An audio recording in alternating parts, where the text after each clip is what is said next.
Hello survivors and welcome to First Aid Spray, a Resident Evil podcast by fans for fans. This is episode 52 and in this edition we play out stories of the past, both new and familiar, in our retrospective look at Resident Evil, the Darkside Chronicles.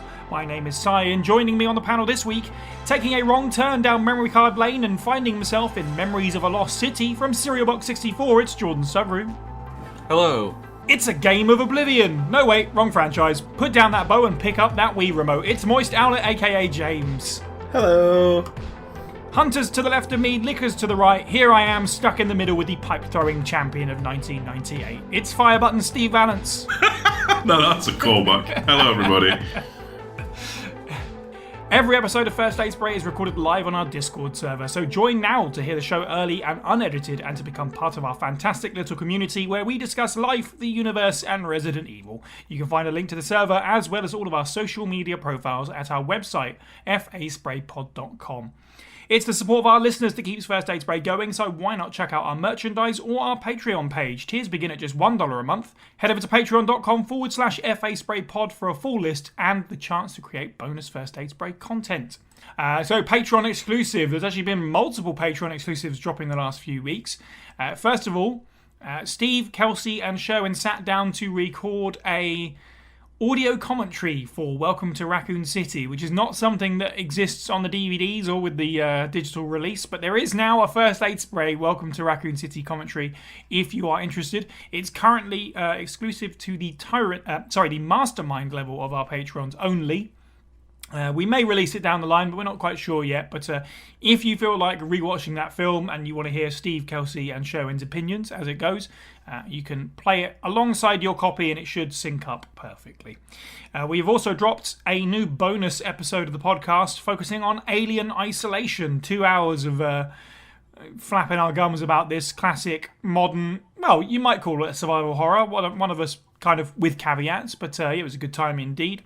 And the latest episode of Memory Card Lane is Pilot Wings for the Super Nintendo, and that is also Patreon exclusive for Masterminds. Meanwhile, taking a slight detour on Memory Card Lane, the Sony's E3 disaster episode is now out publicly for everyone to enjoy. Steve and Jordan broke down Sony's most infamous E3 conference, you know the one, giant enemy crab, etc. And also, publicly, we dropped Now That's What I Call Survival Horror for Remake 2, which is my top 10 tracks from that soundtrack. I think that's everything from us at the moment. Steve, would you like to take us into the Biohazard news? Oh boy, do we have some news for you guys. So our first piece of news is that there have been 2 first look trailers for the upcoming Resident Evil series on Netflix, coming July 14th. So we dropped a bit of a short breakdown and reaction from James. So if you didn't check that one out, actually, speaking of housekeeping, do go check that out. A little trawl through the first trailer as it happened before the second trailer dropped. Who wants to start? Steve, what did you think of our first look at the Netflix Resident Evil series? Where's your hype level at for it now? You know, this is going to sound crazy, but I feel like it could be enjoyable enough. And this is coming from someone off the back of Welcome to Raccoon City and Infinite Darkness. I distinctly remember at some point many moons ago when we were talking about the prospect of these 3 series that there is the crazy one with the Wesker twins will somehow become the shining star in the darkness. I don't know if it's going to be great, but it certainly looks like it could be enjoyable. And for people like going, oh, canon, it's going to be canon. And it's just a TV show. It's not canon until Capcom says it is. Just think of it as just another spin-off. It's as canon as Alice was in the movies. They're not canon to the games, are they? Calm. Plus Lance Reddick looks like it's going to be fun. And looks like it's got the sadistic glee to it. I'll take it. I don't know that CGI raccoon, though. So for full context, for people who may or may not be aware, apparently, yes, the show is going to be canon to the games in the sense that it's going to take place after all of the games have. So there's 2 storylines at different periods sort of set in the future after the video games. So it claims. I'm inclined to agree with you. I don't think that that's remotely possible in any way. But it's a nice selling point. And if it doesn't work out, then we can just disregard that and it isn't canon anymore. You know, like Capcom do with the canon all the time, where it's like everything's canon. That's not possible, but okay, sure. It's like Operation Raccoon City, which I assume we're covering later this year. That wasn't canon. It never was canon. Never will be canon. The outfits look cool though. Right, and some people take little bits of additional lore and go, yeah, do you know what? I'll take this. That fits, yeah. Yeah, so I don't know. I'm open to it. The canon part. I am kind of like about, but it isn't going to put me off from the quality of the show. Which, it looks better than I expected. The tone is different to what I expected, which is nice. And maybe weird hologram raccoon things aside, generally the monster CGI looks pretty good. Jordan, have you seen the trailers for these yet? Yeah, I've seen both. I mean, I think from like a zombie perspective, it looks fine. You could probably sit down and not really have any kind of connection with the games at all and still be able to enjoy it. In fact, it kind of feels mostly divorced from like the usual sort of imagery of classic RE, for better or worse. And I mean, it could offer some new exploration of Wesker as a character, and having an actor like Lance Reddick, who's, excellent, is a good channel for that, really. But, my hopes aren't high, because Resident Evil adaptations, even well-intentioned, struggle to clear the bar, and that bar isn't exactly high. Right. So, will I watch it? Probably not, or at least not right away. But I don't hate it. I know a lot of the internet is very vocal about the first two trailers, and I don't have the energy for that kind of stuff, really. Right. If you are bothered about that kind of stuff, like, all I can say is that, don't worry, they will make more. And this is Resident Evil. They will always make more. Whether it'll be good or bad, who's to say? But they will always make more. I mean, I don't begrudge Netflix for sort of taking liberties with it. Which, they sort of are. Because if you look at something like the Andersonverse, that was a $1 billion franchise, effectively. Right. And that is about 9 hours of non-stop liberty taking. Yeah. So, I mean, evidently Capcom is not that precious about adaptations anymore, or ever were. And you could argue they have no reason to be. But if people want a well-funded and lore-accurate live-action depiction of one game's events, Capcom is the company that you need to convince. Right. And it's hard to convince when a general audience will still generally take to a lot of these works. James, you seem pretty positive about it online. How are you feeling at the moment about Netflix Resident Evil? None of the games are canon. Okay. Only the show. Alright. No, nothing is canon. Like, they can say it's canon, right? But you compare each game to each game. Like, there's definitely beats to go by. I think that's the important thing to focus on, especially people who are getting angry on the internet. Right? There are beats that Resident Evil follows, and there are characters that Resident Evil follows. And as long as you have some kind of origin to these characters that is a basis in the games, which is why the first Resident Evil was okay, and like the second one was the best one, like the movies. I mean, with Alice and that, because they kept to the basis and the beats of the original game, right? And they appear to be doing that with this TV series as well, right? So people would get like really into the canon. Is like, well, you can pick apart the canon, I say with quotation marks, right? Because I think that word is like thrown around like too much, especially in the RE community, because it's very easy to shoot down like any canon, yeah. But it's more on an individual basis as well. Like, you can go back and look at all the files and stuff, and like, that's really interesting, like in going through the timeline and stuff, right? But when you look at it from an expanded point of view, none of it is canon. Really, it's just based on beats of what Resident Evil is, right? And this TV series has spiders, which means it gets an instant 3 stars from me. Yeah, what we've seen so far of the sort of BOWs, not just the way they look, but the variety that they've picked out and stuff they've shown is really cool so far. Like, so that's nice to see, because I know there was stuff that people wanted to see from Welcome to Raccoon City and stuff that's never been done before, and we're getting some of that. So that's super neat.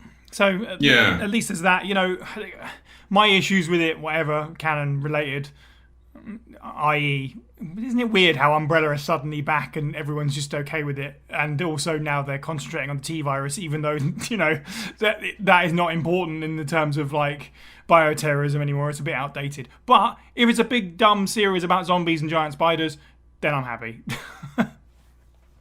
Someone who is tired of CGI lickers, the fact that they actually made one that I go, oh, that looks really good. You know, that's right. Yeah. Okay, so our next news story is that there is a second round of Dead by Daylight Resident Evil crossover DLC coming, entitled Project W. So, getting it out of the way first, we won't be talking about what's part of that event. It's not been announced, but there have been leaks. So let's not talk about what that may potentially entail. But in terms of just the fact that there is something coming and it's called Project W, I mean, some assumptions can be made, and that's kind of cool, I guess. I thought that the trailer was a really weird choice. Steve, did you not think it felt like they were about to announce like Fabron or something? Because it felt like a big old Resistance nod, which is really weird, because in terms of like general gaming public knowledge and even 5v1 gamers knowledge, I don't think Resistance is really high up the pecking order, is it? So, interesting choice. It is. Resistance was, at least it was known by, you know, your big Dead by Daylight streamers and types, you know, community leaders. But other than that, I guess it did kind of a long time. Yeah. But yeah, it was definitely. It felt like a nod. And it's going to be interesting if it's going to play like that. If they're going to just bootleg some Resistance stuff in, as in having someone control the cameras that way. I don't think the gameplay of DBD quite accommodates for it, though. I don't think so. But it'd be interesting. With a name like Project W, it's implying things, and I wonder how they're going to make it where this character isn't going to be insufferably chatty, which doesn't really go with the rest of the killers. If it is one of the Project W candidates we know about in the series, it could be an entirely original character for the game crossover. Interesting theory. Yeah, that's a good point, actually. James, would this interest you to pick up DBD again? I don't know if you've been playing it all recently, but more Resident Evil content, would that get you back online for a little bit? There's no Xenomorph Psy. I know, right? It's top of my wish list as well. There are some things that have been said about it that have got me excited. I'm just gonna put it that way. Like I might dip in again, but to be honest, I got a little bit fed up with DBD. Right. I was constantly being trolled in that game, so like it was starting to get like I play League of Legends, okay? I played League of Legends for 12 years, right? And like for me to get fed up with the game for its trolling after playing that game for 12 years, yeah, it took a lot. But yeah, I might go back into it if all the rumors are true and stuff. I'm not crazy excited about it. It's not on my top list of games to play. Right. I'm in the same camp. I mean, it's cool that it's a thing. I think it's possibly the first series so far to get like 2 whole packs. I could be wrong on that. I'm certainly not a big DBD, knowledge person. That's good English. But yeah, I'm interested to take a look at it, but I don't think I'd be sinking any money on it because the game's fun to play with friends. I don't necessarily enjoy it with randoms, and I'm not paying out for DLC for a game that I'm barely going to play, which also then locks a bunch of costumes behind sort of in-game currency like the last one did, which was obviously a big issue that we all had with the original DBD stuff. Is that it's like, yeah, it's Leon and Jill, but you can play as Chris and Claire if you save up all these ridiculous in-game currencies, which is kind of lame. Jordan, I don't know if you've played Dead by Daylight at all. Would you be interested in this little Resi chapter part 2? Quite possibly, but I've never played Dead by Daylight, so I don't really have that much to add to this, apart from I'll probably give more comments once the actual sort of gameplay drops and see exactly what they're going for with this whole Project W stuff. Yeah, it's nice for them to tease it so that we can talk about it now and then talk about it again later when they actually show it. That's nice of them. They just really like the news round on this show. Exactly. And they want to give content for it. Appreciate it, guys. Okay, well, with that out of the way, let's move into our main subject for this episode, which is Resident Evil: The Darkside Chronicles. And now, reading the file Chief's Diary from Resident Evil 2 1998 in character as Chief Brian Irons, Zach the Business Bishop, who you can follow on Twitter at Momentum219. September 23rd. It's all over. Those imbeciles from Umbrella have finally done it. Despite all their promises, they've ruined my town.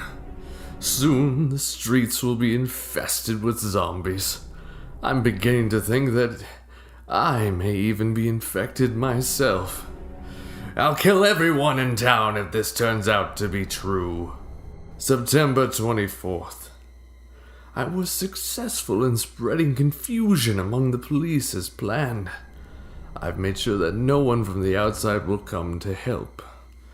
With the delays in police actions, no one will have the chance to escape my city alive. I've seen to it personally that all escape routes from the inside of the precinct have been cut off as well. There are several survivors still attempting to escape through the lower levels, but I'll make sure no one gets out. September 26th. I've had a change of heart about the remaining survivors inside the precinct. I've decided to hunt them down myself. I shot Ed in the back through the heart less than an hour ago. I watched him writhe in pain upon the floor in a pool of his own blood. The expression on his face was positively exquisite. He died with his eyes wide open, staring up at me. It was beautiful. I wonder if the mayor's daughter is still alive. I let her escape so I could enjoy hunting her down later. I'm going to enjoy my new trophy. Yes, frozen forever in the pose I choose to give her. Okay, it's Resident Evil: The Darkside Chronicles. The four of us, actually covered the Umbrella Chronicles quite a few months ago now, so it made sense to follow it up in somewhat short order and talk about the sequel, the second Chronicles game, the second rail shooter arcade style, but in the home. Just like Umbrella Chronicles, this released on Wii and was later ported over to PlayStation consoles so that you could use your move controls as part of the Chronicles collection. This game released in 2009. I suppose if we're just talking about it as a concept before we start breaking it down, much like the original Umbrella Chronicles, it's retellings of previous games in the series. In this particular instance, we get Resident Evil 2 and Resident Evil Code Veronica, and these are tied together with an original story that runs through the game, kind of kicks things off and then sort of breaks things up in the middle and then comes back sort of full force at the end of the game to tie up. And it's all meant to be kind of like Leon sort of narrates the game, so he kind of brings us through his experiences with Resident Evil 2, and the T Veronica virus is pretty integral to the story of the Operation Javier storyline, which is the new story, so that's why Code Veronica is packaged in as well. That's the justification anyway. But basically, I think it's just these are the two games that really kind of missed out on being in Umbrella Chronicles. And also the game features Krauser as a playable character in an effort to tie together a bunch of stuff from Resident Evil 4 into the sort of wider plotline in the same way that Resident Evil 5 did as well. So, first experiences with Darkside Chronicles. James, obviously, this is, I assume, your first time playing Darkside Chronicles? Yep, I went into it completely blind, knew nothing about it. This is my first experience, yeah. Cool. Jordan, did you ever play Darkside Chronicles before now? No, actually, I played Umbrella Chronicles obviously when it came out, and then I completely missed this for some reason. And I don't know if that was more of a mark on Umbrella Chronicles than it was on Darkside Chronicles, but, we'll get into that. Right, that's fair. Steve, what are your early memories of Darkside Chronicles? I remember picking it up at launch. I remember getting really irate at certain bosses and blurry shaky cam, and then I beat it and never played it again until this podcast. That may be a damning statement, I don't know, but yeah, I do remember playing it. I remember going through it and getting unique experiences. Yes. Yeah. I wonder, and Jordan, maybe you're right somewhat in the fact that, because I remember playing Umbrella Chronicles and being really excited and being really into it when it came out, and this game came almost literally 2 years later, and I don't know, I've never finished it. I still haven't actually finished it. Even on this playthrough, I couldn't get myself through it, and we'll talk about why when we get there. I've never finished it, and I don't know if some of that is slightly because I was like, it's just more of the same, or if it's some other issues that we'll get into. I'm going to say, I distinctly remember being excited, in the run-up with other media releases and hype, putting on stuff like explaining how RE2 was going to be in it and RECV was going to be in it. I distinctly remember looking forward to that, but the game itself had a unique experience with me.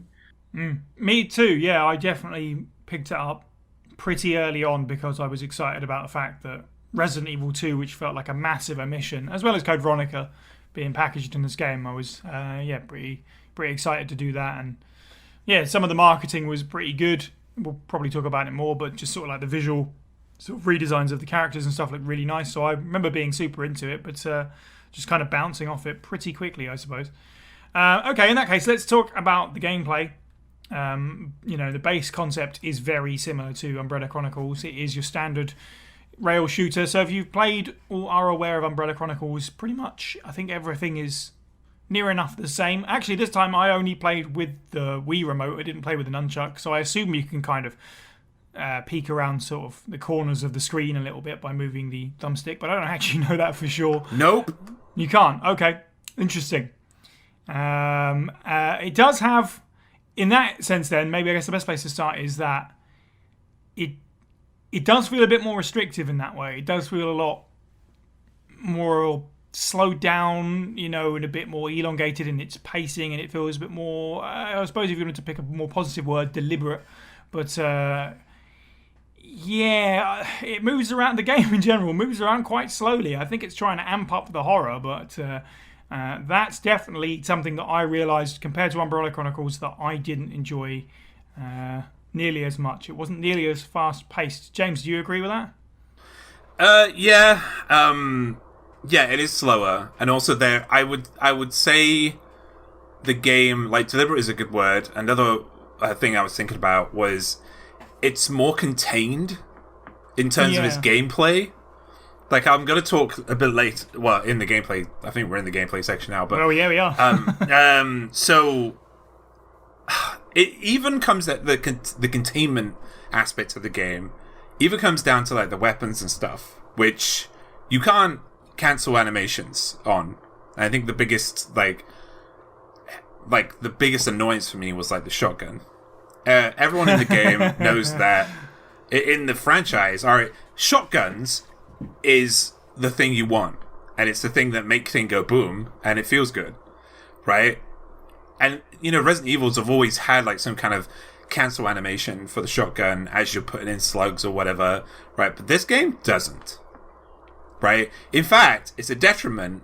Before I go on to anything else about the game, and some of the positives, because I do have positives, but there is no point in putting the capacity up for the shotgun. It's actually a disadvantage to do that. Because the reload animation is so long. And you cannot change it. Because it's already at max, apparently, with the shotgun.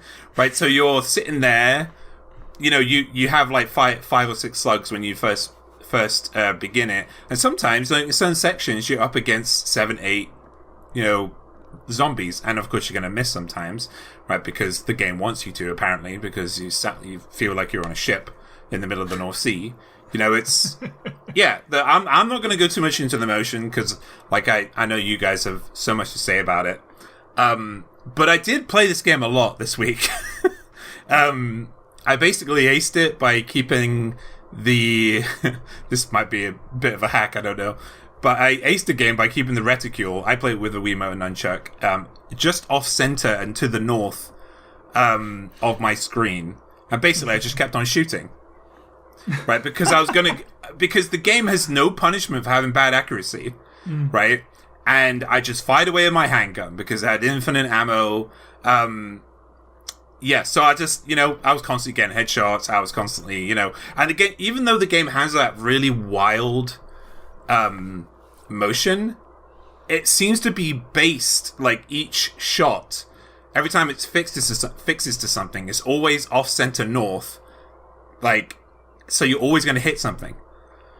Right? And so, with the handgun, I just maxed out the handgun and then destroyed everything. Because the handgun, I don't know if you guys knew, but when you fully upgrade its power, it has the same power as a shotgun unupgraded. Right? And then when you put up the rate of fire, it just out DPSs anything else in the game. I like how we're like 5 minutes into this and we got like Moist Owlet's pro tips. I know, right? It's just like, but, if you want to play it, I mean, I did have fun with it. I just want to put that, like, I did have fun with it, right? I don't get motion sickness, right, in video games, right? So, but it was very annoying to have to fight the game sometimes.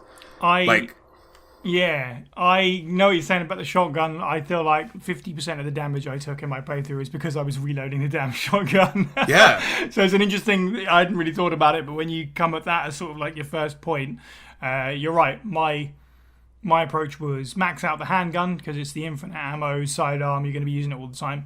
And then fall back on the shotgun as kind of like your main boss killer and stuff. But yeah, it's an issue in that sense for certain. Yeah, I don't know if it was my old Wiimote as well, but I was really struggling to change weapons as well, which didn't help. So the nunchuck, by the way, that is the it's basically an add-on because the analog stick is what changes your weapons. Oh, okay, there you go. It's on like a radial thing, and it's okay. Like, I was expecting to have to do a little bit of peeking and stuff, but nope, and that would have been really, really useful if I could do that.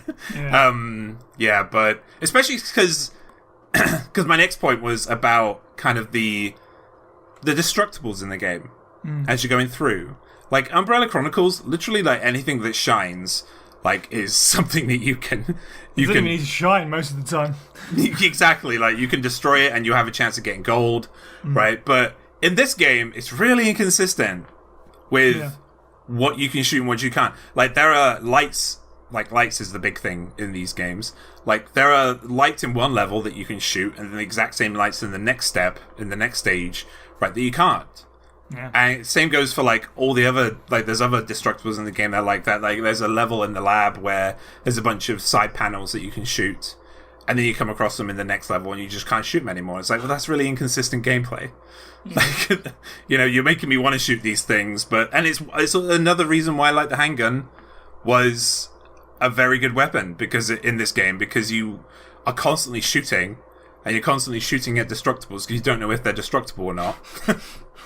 To talk about one last positive, I have a lot to say about guns, to be honest, but one last positive is there are elements of calm in this game. Where the motion is not like rah all over the place.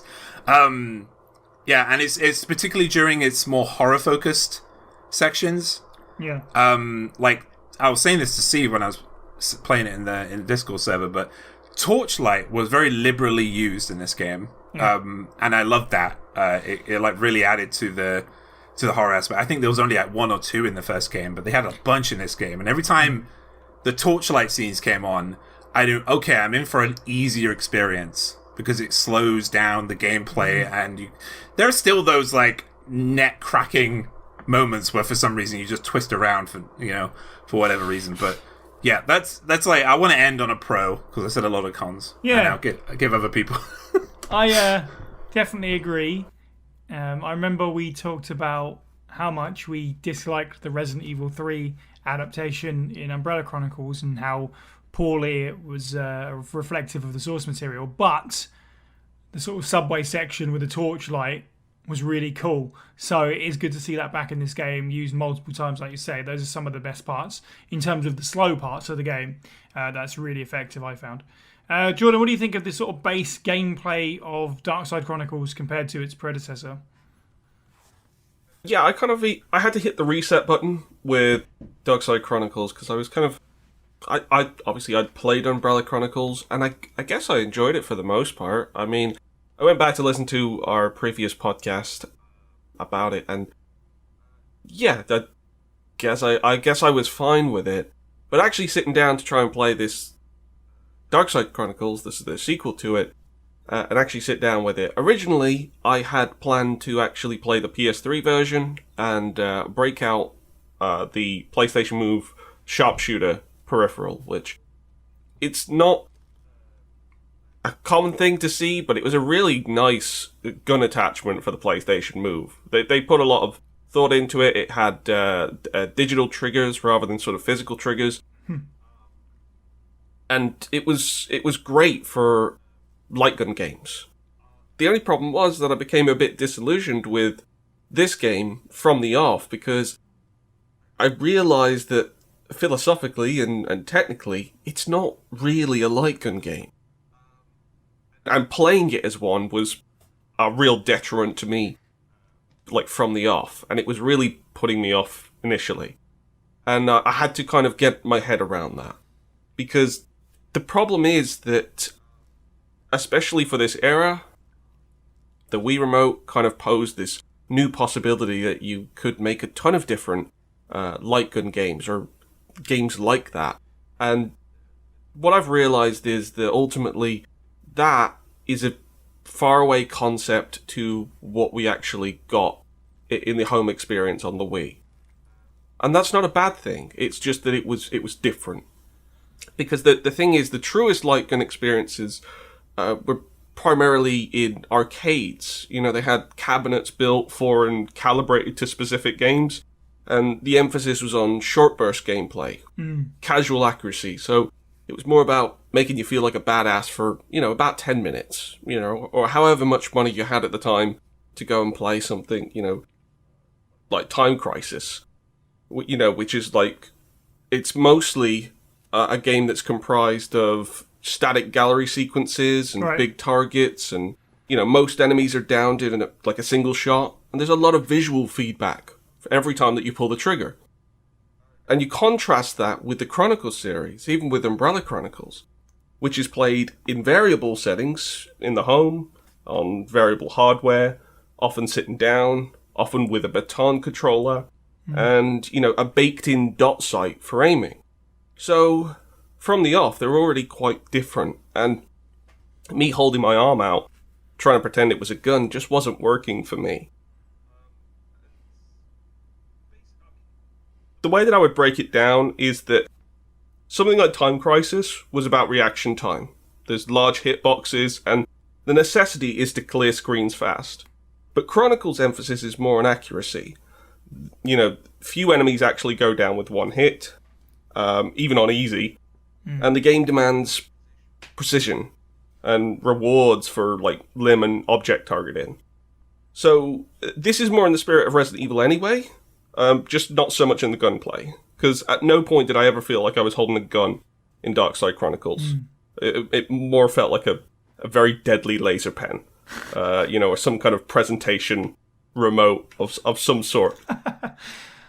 So, pointer controls feel just like that. They feel like a pointer. Which is kind of funny, because I played this through Dolphin, and if you actually enable mouse controls for this game, it feels eerily sort of accurate for what they were going for. In fact, it's actually pretty damn easy if you use a mouse. So, in the end, I did play with a Wiimote, but rather than having my arm out and actually trying to pretend that I've got a gun, I just relaxed, sort of put the remote to my side, and I just started aiming as if it was more like a pointer. And I had a whole lot more fun then. Interesting. I started to get the game a bit more. And also could play for longer periods as well. Like, my arm wasn't getting tired or anything like that. Once I started doing that, I started to appreciate more what the game was going for. And things like limb targeting was really satisfying. So, yeah, I just had to obviously change my mindset to get into this game. But once I did, there was a lot to offer. Yeah, I did the same thing. I did the same thing, actually. Yeah, I started like with my hand ahead of me, directly ahead of me, but it was started to really hurt and also didn't feel right. But then I sat back in my egg chair. I put like cushions on me, and I just kept my elbow like hooked my elbow up, and played it like that, and it was way easier. That's interesting because you're right, because it's nowhere near something like a Time Crisis. It's not an action game in that sense. It is not like demanding fast-paced reactions in that way, and it is not a piecemeal experience. This is a full-on 8-hour campaign, which is a long time to sort of hold your arm out and stuff like that. Steve, how do you feel about the core concept of Darkside Chronicles gameplay? Okay, listeners, I need you to just do an exercise for me. I know, a bit of physical activity or listen to a podcast, but can you just gently rock your head about 2 to 3 centimeters left and right? Right? Just do that for a few seconds. Right? Try and hold a steady aim. Try and hold a steady aim with a gun while that's happening. At its most modest. Right? The gameplay of Umbrella Darkside Chronicles. Steve, we're playing Darkside Chronicles. Play Darkside Chronicles. Yeah, it's the gameplay is fundamentally the same, except like my colleagues have said, the camera is no longer manipulable by you to swing around and have a look for goodies like you could in the previous. Instead, you've got the ability to swap weapons on the fly and go into an inventory, which I actually do appreciate in this game because the contrast is that you could find herbs and stuff like that throughout the environment in Umbrella Chronicles. In this, you can actually save them for when they're needed. Yeah, true. The downside is that the game is going to make sure you bloody need them by forcing you to take hits. Like there'll be moments of quote-unquote calm, and then all of a sudden your character has a gasp, turn to the left, and a zombie is mid-bite animation. Unless you're ready with the shotgun there and you know to hit the left-hand side of the screen, you're taking damage. And I hate it when games force damage upon you. Now, that being said, in the moment-to-moment, when you're shooting the zombies and the BOWs, not so much the bosses, but the zombies and the BOWs, when the camera isn't having its J.J. Abrams Cloverfield-like levels of mania and swinging left and right, it's actually an enjoyable shooter, I find. I feel like the guns are very impactful. My colleagues have all talked about the greatness that is the shotgun and the massive drawback that is its reload, and I 100% agree. No one's talked about the bow gun, despite the fact someone's put a bow gun in a light gun game and it has a distinct amount of delay in between firing. It feels like that's just asking for trouble. And they've made crits easier, I've noticed. Critical hits were a big deal in Umbrella Chronicles. They are way easier to quote-unquote hit if the camera isn't being such a jerk to you. I feel like the gameplay is actually really solid. I just feel like there's a lot of forced hits. And the bosses, I don't know if are we doing a separate bit about the bosses, or are we just... Yeah, we'll roll into that for sure. Okay, yeah, so when you're fighting regular BOWs and normal-sized enemies, it's actually not an unpleasant experience, as long as you can fight off the motion sickness. And my main problem was, I was holding it like a gun, and I wasn't particularly tired or anything because I was doing this in bursts. Like I couldn't do it in sittings. So it was like multiple sessions it had to be, and therefore I wasn't really getting tired. So, but my problem was landing hits in the first place. Like there were plenty of times when I was like lining up shots, trying to hit, and then bam, the camera starts swaying again. I think it's swaying all the time. And yeah, my main drawback to the gameplay is that whoever designed the camera for this game needs slapping upside the head. Like the weapon swapping's great, the inventory system's great, the fact that you can bank items is, fighting monsters on the wholesale is good, but that camera draws it so badly, it makes it unpleasant. And honestly, I think it was bringing out my VR level of motion sickness this time. Yeah, and it flies in the face of what the main design philosophy is, which is, that it rewards accuracy. Yeah. You can't really get accuracy if you're constantly having to line up your shot, in transit. And I know how they did it, because they wanted this to almost be like a found footage style presentation to these campaigns, which, logically doesn't make sense unless Leon Kennedy had a camera attached to his head throughout the events of Resident Evil 2, but there you go. Wait, it's canon, he has cameras in his eyes. We all have cameras in our eyes. They feed directly to our brain, James. Oh, you do. But But by the way, +1 for the bowgun, which I think might be just the most impotent weapon that I have ever used in a game ever. And you get so excited when you first get it because you get like 60 ammunition. You're like, wow, that's a lot when you're first starting out. And then I realized whenever I actually sort of broke it out to try and fight anything, it just felt like I was chucking a bunch of Q-tips at the enemy and doing about as much damage. I mean, that being said, though, the grenade launcher is fantastic. Like that is a proper kaboom to caveat in certain situations, because that's the boss killer right there. Unfortunately, it also puzzles my brain in that it apparently holds 5 shells, but it's a 1 shell reload thing.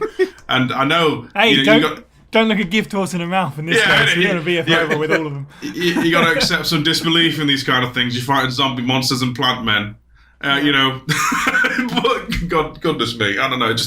It was strange, and the Uzi was strangely not the best. Like it felt like it was a bit impotent in terms of damage as well. Unless you really spec into it, I imagine then you can just spray and pray. But initially, it just feels like you're coughing at them at speed. Oh, I like. That SMG killed most of the bosses for me. Yeah, wow. Yeah. If you put up 1 in damage and like only 1 in rate of fire on that thing, like it's like zzz, it's like a friggin' like a buzzsaw. It like I remember I was killing Birkin 3 with it, I think it was, and I actually got him his health bar to the threshold.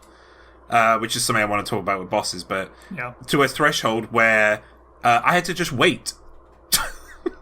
I had to wait for the next animation to go off several times because I was killing it so fast with that thing. But there are certain enemies that are very resistant to the SMG. It's perhaps my favorite, other than a handgun.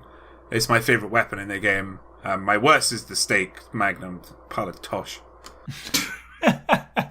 I'll say that the problem with the Magnum is literally you get so little ammo for it. If you miss, you really do feel like you've just like injured yourself. It does a hefty bit of damage if it hits a weak spot, but if you whiff, you've got like another 3 chances, and it's like, oh yeah, that was fun. Back to using the grenade launcher. I mean, the thing is, it's got really good reload, and it's got really good rate of fire, but its damage, base handgun will out DPS this thing because you just won't be able to hit anything, and it just doesn't have enough ammo, and it's just really bad. And putting most of your gold into the handgun to start with, it's not a bad decision because ultimately you've got unlimited ammo, at least on the difficulty that I played, easy. So it was kind of obvious to just go with that. I was quite happy because by the end, like the handgun, it's pretty badass. And once you've got capacity up, and once you've got stopping power and rate of fire up, it's great. I didn't really touch most of the secondary weapons once I got to sort of like the last few Operation Javier missions because the handgun was so great. Mm-hmm. So we touched on a bunch of things that we can dig into a bit more there. The vomit vision, as I've put it down, is, I agree, entirely. It does not work. It's clearly meant to challenge the gameplay ideals in an interesting way, but it's not interesting at all. It's meant to be scary, but it's just annoying. And at times, even for someone that almost never experiences motion sickness, once or twice in my life with certain VR games, it almost got there. At some points, it's just it takes you out of the game so much because you can't help but think Leon is just standing there and just like Three Stooges style, just shaking his head around, going like, what are you doing? There's 2 enemies standing there. You're standing perfectly still, but he's just frozen. Well, not even frozen with fear. He's just freaking out. It's so obnoxious. Quickly, that scene in the Code Veronica section where Steve and Claire are looking at that diorama of Alfred meeting Alexia, and you have to shoot the fish and the right. They're even doing it then. It's like, why are you doing it when you're just in a room by yourselves? It's super weird. I hate it. I can't believe that this was allowed. This is my Resident Evil game that I think I need to be ported to the PC the most, just so that people can mod it and fix this game, and because this should not be a thing. It's as simple as that. I hate it. It's a experience ruiner.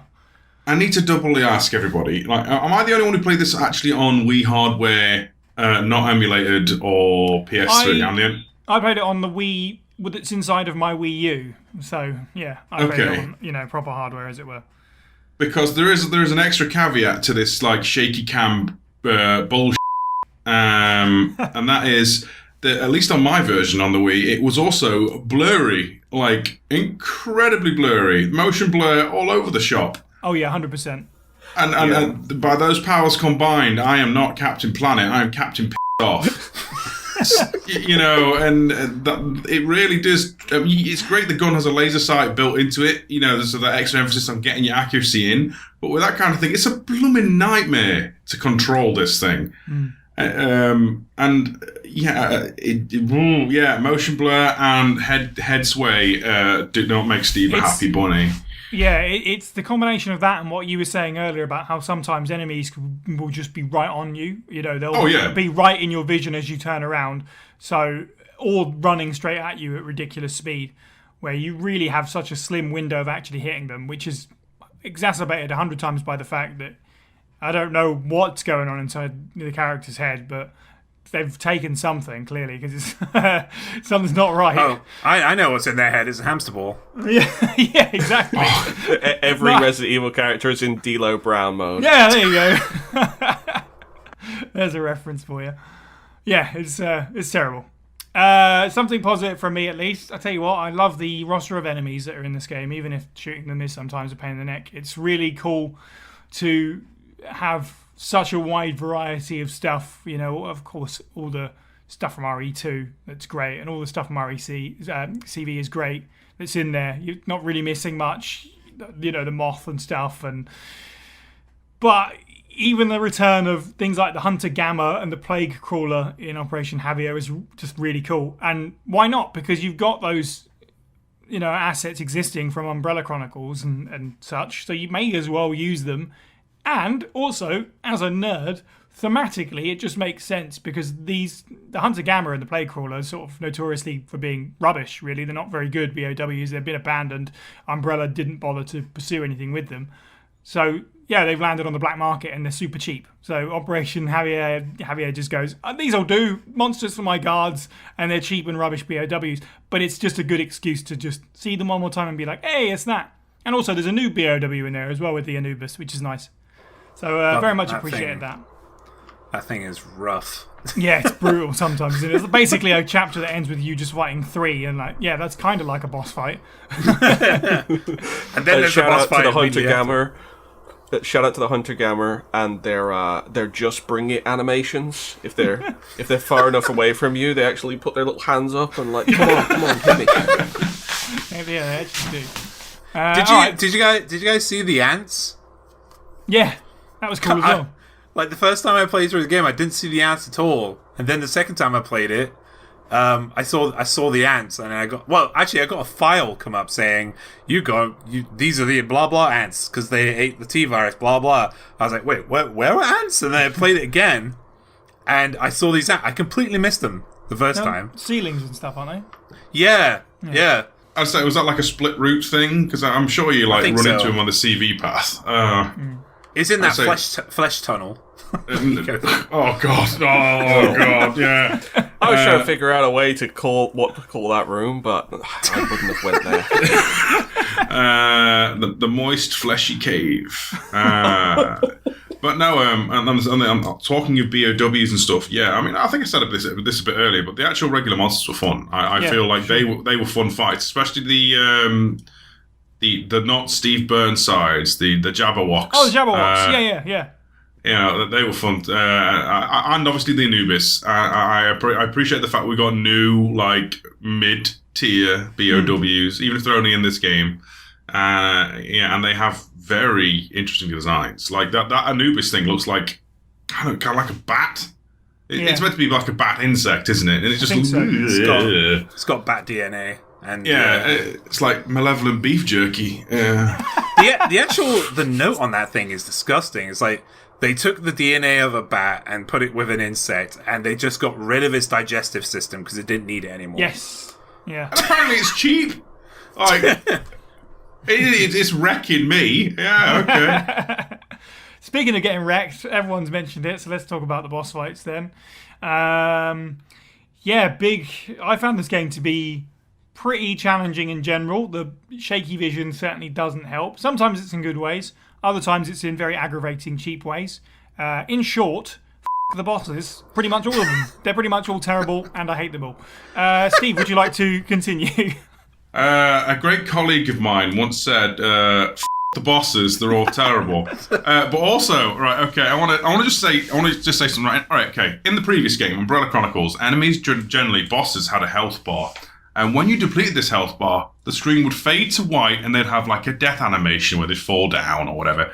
In Darkside Chronicles, normally, like 9 times out of 10, you'll deplete this health bar, the game will go f*** you, and then Birkin will hit you in the face with a pipe 15 times until you shoot him a couple more times in the head. And I apologise for the swearing, but these kind of segments can go f*** off. Like, really. It is bad game design to show health bars on enemies, and if they're not going to immediately refill with a second form, and it's just a case of, you have to keep shooting them in the special weak spot and do a specifically accurate trigger state over and over and over again, it really sours the experience. Yeah. Like, and it not normally ends with like a horrible flourish, and you have to get this really pinpoint accurate shot while the camera is in full on you've had 10 pints mode. Which is more than the regular swaying your head side to side 2 or 3 centimeters, ladies and gentlemen. That is swinging your head around like your head banging at a rock concert while trying to get a pinpoint accurate throw on a flipping bullseye. It's insane. And this is after you deplete the health bar. It is infuriating. The music's great. The models look amazing, but the boss fights can go get in the bin. Yeah. I had several boss fights that I actually genuinely Googled to see if I was doing something wrong. Birkin 1 being especially a bad one, where I was like, oh no, I played on normal. I was like, am I going to have to redo the whole chapter on easy mode? Because I was like, I must be doing something wrong. Am I going to have to replay chapters and upgrade my weapons? Maybe I need some more stopping power. I couldn't figure it out. But yeah, it's just random precision. Once the health bars just vanish, you're kind of like, well, I guess I'll try shooting here or here until it stops. It's just absolute nonsense. A slight positive note to that is I'm very glad that something we take for granted now, I think, in games is the fact that we can just suspend and come back wherever, whenever. Like, all of our consoles right now are probably on power saver mode in the middle of a game, and we just boot it back up and we'll be exactly where we were. Not so much the case in this era, but I am really happy that if you get infuriated with Birkin 1 and turn the console off, once you turn it back on, you can literally conclude from that checkpoint. So checkpoints save over once the console's been turned off. So I was like, oh, that's good. At least I don't have to play the whole chapter, because I definitely did that. But yeah, that's like one of the first bosses. They're not all terrible, but that kind of thing comes up a lot. Like, I didn't finish this game because of one of the late stage bosses where I just didn't have the ammo to fight it, because I was just using the ammo to try and defend myself haphazardly. It was a mess. The bosses are just an outright mess. James, I would say, go on, the last thing I do say is that I do like some things. Like, I would argue that the 2 bosses that most improved and feel a bit more actually fun to fight, although they are still obnoxiously hard, are Nosferatu and Steve. I feel like if they were to remake Code Veronica, I would like them to take that kind of environmental design, maybe throw it in. Maybe not so much swinging on cranes and stuff, or the idea of climbing up a tower to escape somebody, and with the goofy jumps, and the general way that Nosferatu behaves and mutates was kind of cool. It was sufferable to fight, but it was kind of cool. Does that make sense? No. I'll get it. James, what did you think of the boss fights? So yeah, to touch on Nosferatu, like, Steve was in the chat when I died to him about 5 or 6 times. I died to him twice because I didn't know what to do. Like, yep. There was a point where he just throws rocks at you, and I was like shooting at the rocks because in the previous level, things were throwing things at me and I had to shoot them, and then that was it, right? But no, you had to shoot him, and it was at a particular point. But that brings me on to my second point, which was what do they call it? Is it Perfected Mr. X, or when he takes Super Tyrant. Yeah, when he takes his jacket off. Yeah, Super Tyrant. Limiter. There's a point with him which really got me stuck. Oh, I forgot about this. I didn't like Google anything in this game until this point, and it is the only point that I Googled at all in the gameplay. But it's when he's like running at you, and then when you dodge him, and then you shoot him, and he goes to the left of the train about, say, 50 meters away from you, right? And you get thrown a rocket launcher by Ada Wong, and they're like, shoot it. And I'm like, okay. Because that's what happens in Resident Evil. I'm like, oh, I've been at this for so long now in this fight. I mean, this fight at this point was about 2-3 minutes long. And I was like, right, okay. So I shoot it, and he catches it. I was like, okay, maybe I just need to do it like 3 or 4 more times. So I did it 3 or 4 more times. Nope. Keeps on catching it. You've woke up a psychic memory, because I realise now that I knew that, and that's why I didn't fire the rockets until the second time I did his health bar this time through. But I distinctly remember getting incredibly pissed off when Ada gave me the rocket launcher and I fired the entire volley at him, and I had to wait for the game to respawn a rocket launcher just mysteriously behind me. Yep. Yeah. She's just like, she's got an unlimited supply of rocket launchers. Does she though? Because when I played it, she spawned an extra one for me, and I wasted all of them. And then the game just went round and round in a loop, and I couldn't beat him. So I had to die and read. Because yes, as you're about to say, there is a specific point when you have to fire it at a specific animation, and the game does not tell you that, does it? No, it doesn't even give you a hint. No, not It just really, basically gives you the rocket launcher too early. You shoot your load, and you're. Yeah. Sorry about the swearing on this one side. And like it's and again, like, to harp on about like the motion, it's because of the motion. Because when he jumps away from you, you turn back, and like Leon does this like really big gasp of breath and like bends his head and then wobbles a little bit more, right? And it's like during that animation, when he's on his knee, that is when you're meant to do it. And it's like, that is when you're at your most, apparently you've been standing in the same spot this entire time, but apparently you're winded for some reason. And yeah, it was just hell. But I think the one that kind of, in terms of difficulty, like actual like proper gameplay difficulty rather than just bullcrap difficulty, it was, for me, it was Hilda Hidalgo. Right. Yeah. Is it Hilda Hidalgo? Yeah. Because there is and it's not clear, because nothing in this game is freaking clear when it comes to the bosses. But you have to shoot its little like diamond-shaped brain on its back.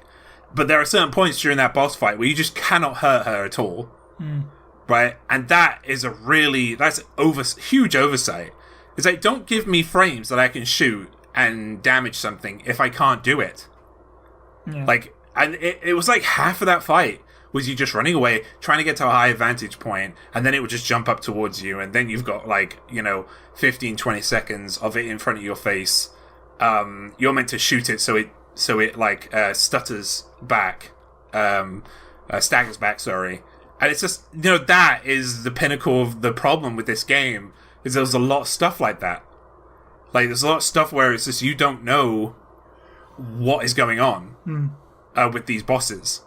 Right, because, it broke the fundamental rule of health bars. Yeah. Like, you put a health bar on something so you know how damaged it is, and if you keep shooting it takes no damage, then that's not fair. That's not fair gameplay. Don't put a freaking health bar on it. Like, if that's what you're going to do. I would prefer that, like, than them putting a health bar on it at all. Because I remember one fight, I wasted like a lot of grenade launcher rounds, right? Because I thought that it was, and it even carried on to next scenes, because I thought I was going to be able to damage the thing, but it didn't work. I think one big kind of criticism of the grenade launcher with me.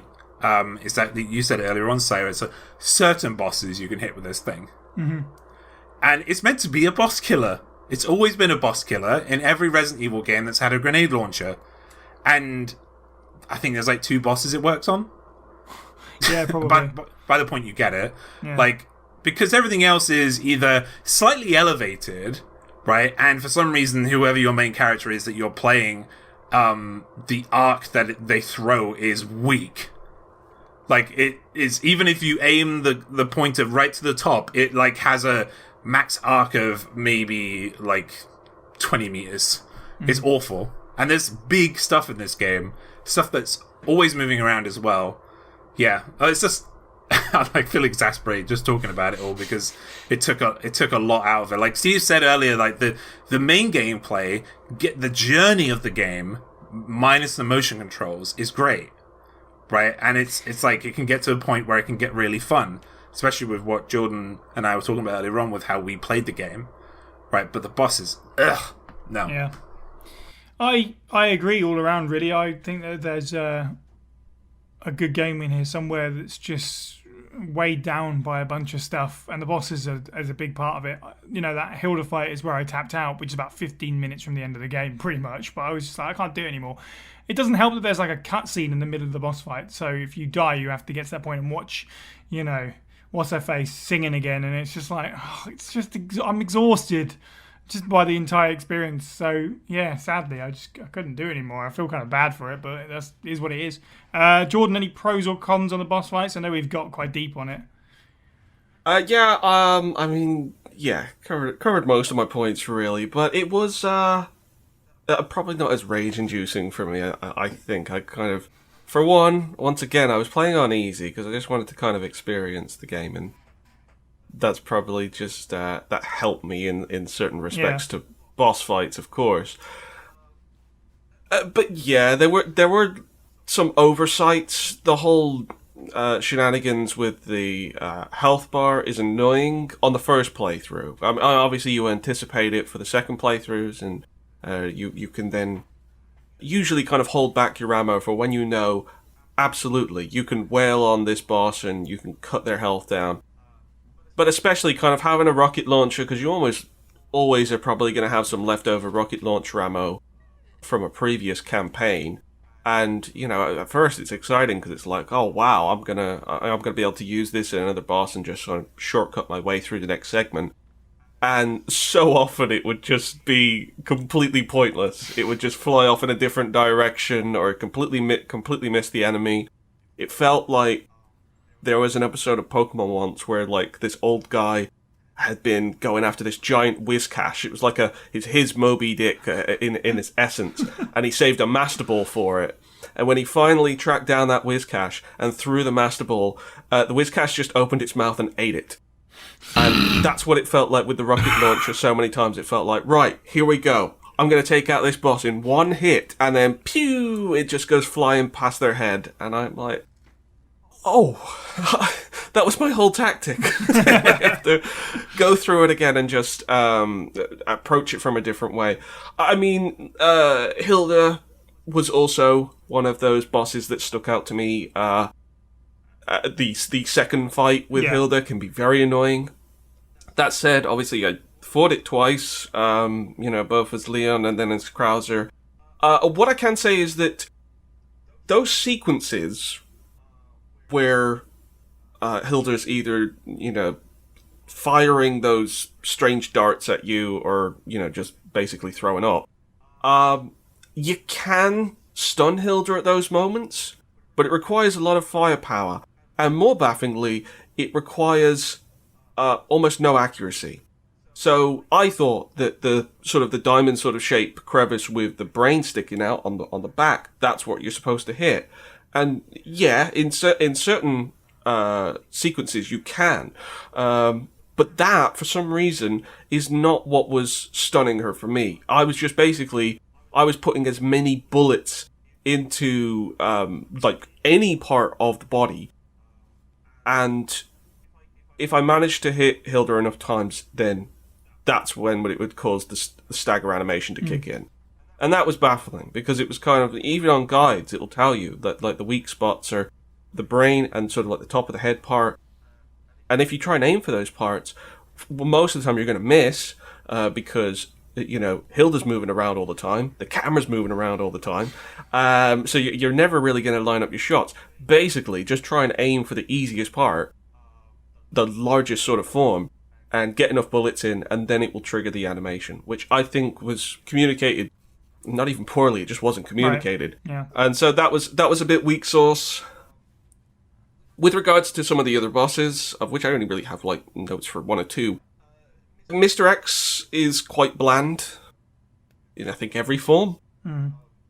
And maybe that's just because things like Remake 2 have kind of spoiled us for how scary it can be. But his normal form should have had more menace, but he just kind of felt like an inconvenience. Just walking towards the camera, it was not necessarily that interesting. It was a little bit more interesting when you had other enemies around Mr. X, so that when he's further away and he's walking towards you, you're kind of panicking because you're trying to manage your resources. But even then, it wasn't that big of a deal.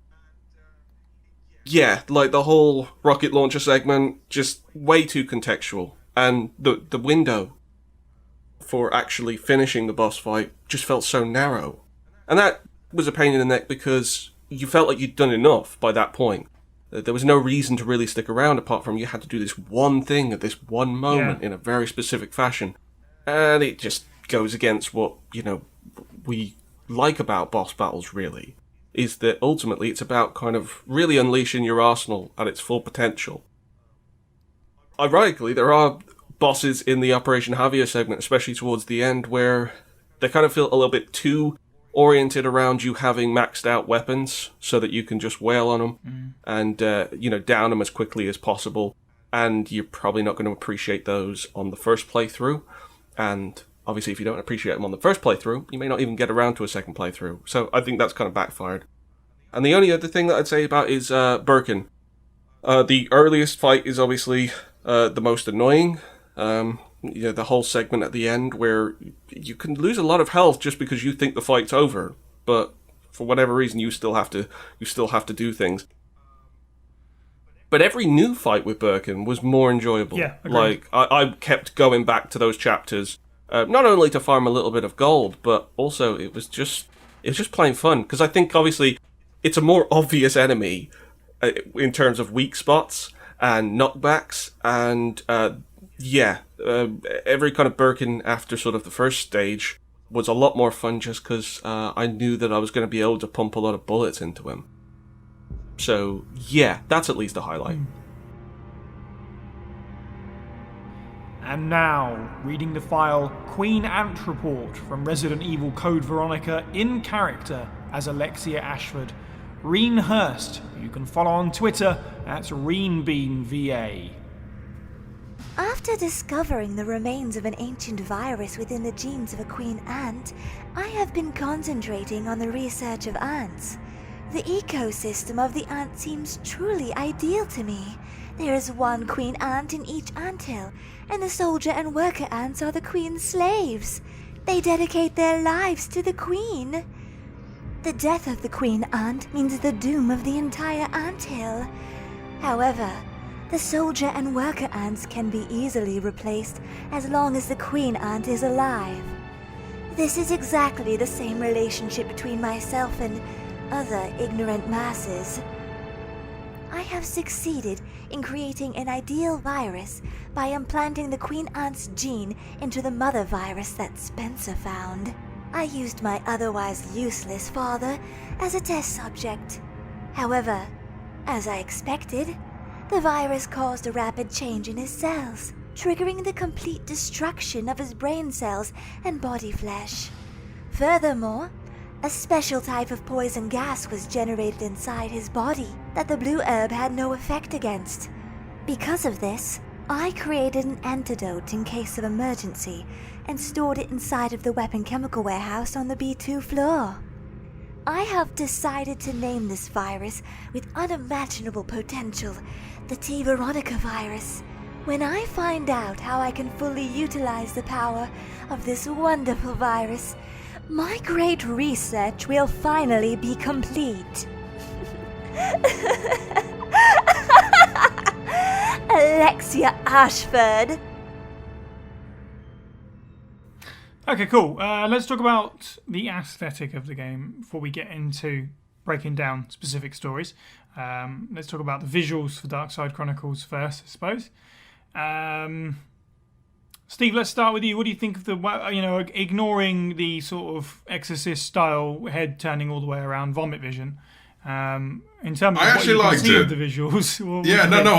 I actually liked it. I thought, obviously, with the name being Darkside Chronicles, it's well lit, and and what fan. Not in the yes, it's just bright everywhere. But they actually put a lot of thought into it, and especially I think there was talk of this kind of technology being in RE5, but in Darkside Chronicles heaviest level specifically, there's bits where there's lots of change in focus with how the light works and how you actually see, and I actually really appreciate that. The environments themselves, all of their distinct tone, I would say it feels like RE2 got most of the love. It feels like I could see if you were to watch this and then look at the OG RE2 and then the remake, you can kind of see a through line of where the evolution goes to how the RPD looks. Because this essentially looks like. All right, sorry, we'll include Outbreak in that analogy as well, because if you look at that to Outbreak to Darkside to this, you can see it's like the station's getting progressively bloodier and messier and darker. And it worked. It looks nice. The CV stuff, there's newer areas that they've done specifically for the game look great, but there are some that look like they're almost straight ports. And they're not bad, but they do feel lower in spec than their counterparts. And heavier stuff is great when we're not in a grey corridor. And unfortunately spend a lot of time in grey corridors and heavier stuff. So yeah, aesthetically, I think the models are great as well. The monsters, the zombies, maybe a bit grim on the jiggle physics on the misty zombies. Just put it out there, a bit grim. But overall, everything else aesthetically, I think is great especially for a Wii title. Because when it's not blurry as a frick, it actually looks nice. Yeah, overall, I'm inclined to agree with that. Even the sad parts, the Operation Heavier missions definitely use a lot of reuse assets and stuff. Yeah. Absolutely, from other chapters and themselves, which is a shame, but it does definitely have its high spots. In particular, when you get to sort of the top of the dam and you're fighting the Jabberwocks and stuff, that's a really cool, unique look for Resi, as opposed to trawling through sort of the sluice and being a bit we're in another sewer. Oh, we're going backwards through the same sewer again on a different chapter. That's a shame. But overall, yeah, I don't actually know for sure how this was put together, so I can't say with any certainty. My assumption is touching up some of the stuff they had from Outbreak, I'm going to guess, because obviously they used that for the RE3 chapter and it's still lying around. But it definitely looks like it's been treated well for this. So I'm going to assume that's kind of a little bit of what they did for RE2, but I don't know that for sure. And same with CV, I would imagine they probably just took stuff straight from the game for the most part and cleaned up what needed to be done. And some parts, I agree, don't look as good. But overall, pretty positive stuff. And it's a shame because a lot of these sort of chapter opening cutscenes, if you like, are just sort of hazy images with Leon giving a voiceover. By the way, Cherry's infected, kind of thing. Oh yeah. I do not like the jump cuts in certain areas and stuff. Narratively speaking. Yeah, they narratively sort of make some jumps just to move on with the game, which it makes sense, which is a shame because Chris's entire CV chapter is gone. He's there for the final bosses when he's woke up Claire, who's now just lying in the middle of the flipping mansion area court, forecourt, whatever. You can understand why they did some of that, though, for the sakes of the game, where it's we can't just go through all these same areas for another 6 chapters as Chris and, Rodrigo, or, pick some random dude. So I understand that part. But yeah, the cutscenes, when they're not hazy images with narration, are actually pretty good. I think they still look really good today. Some of them are really fleeting. They get in and out very quickly with the bits of story they want to show you. I guess that makes sense, really. It's not like a mainline title. It probably didn't have a massive budget. But that being said, I think the actual cutscenes of the game look really good overall. As I said earlier, the character redesigns for Claire and Leon and stuff look really good. I prefer the CG in this over Degeneration, at least. Same, actually. Yeah.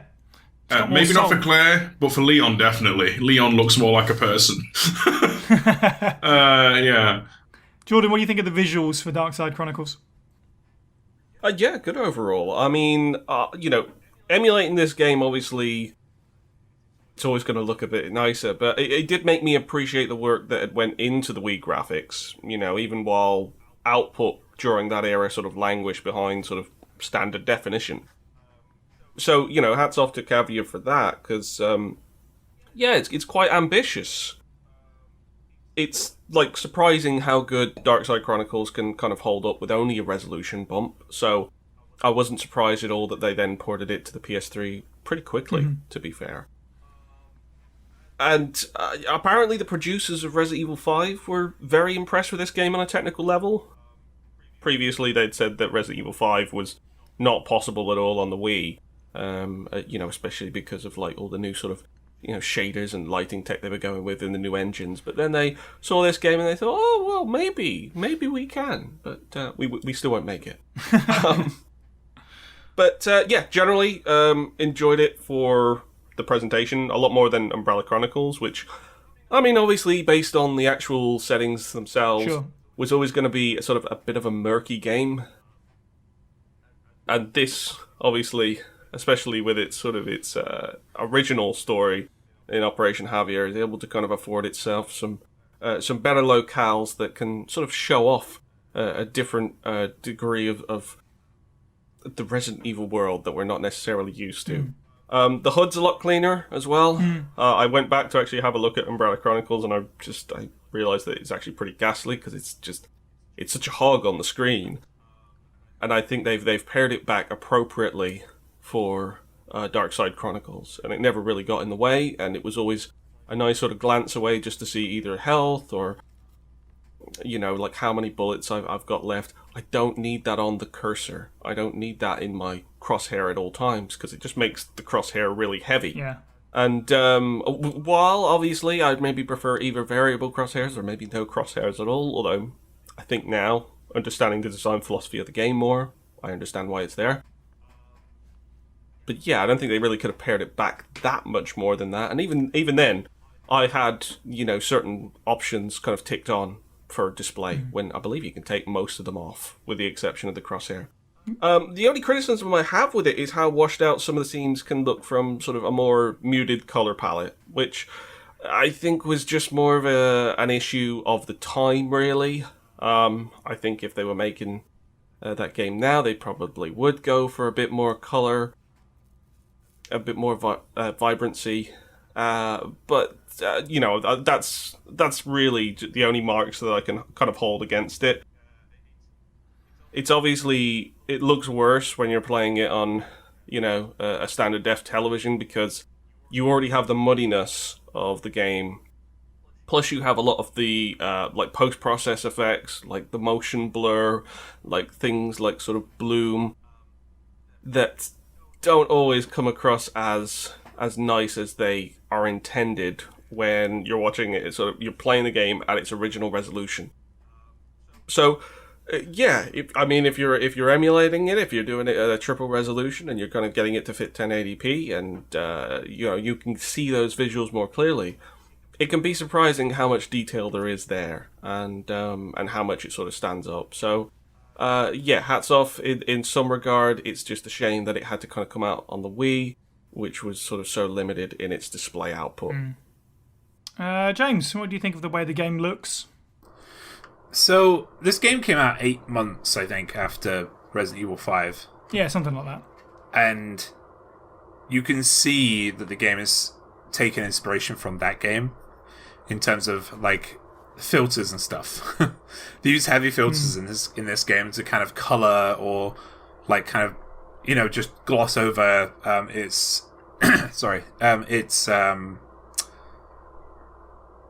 I don't know, the bad quality that is there. They tried to cover that over.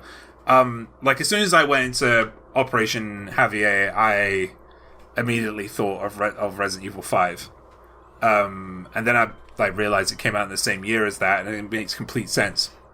So I won't be surprised if they... and it's also kind of a testament, they not testament, sorry, it's I understand why they did it. The hype after Resident Evil 5 of this game must have been really high, especially with like shots of Operation Javier. But yeah, that's much I'll say about that anyway. But I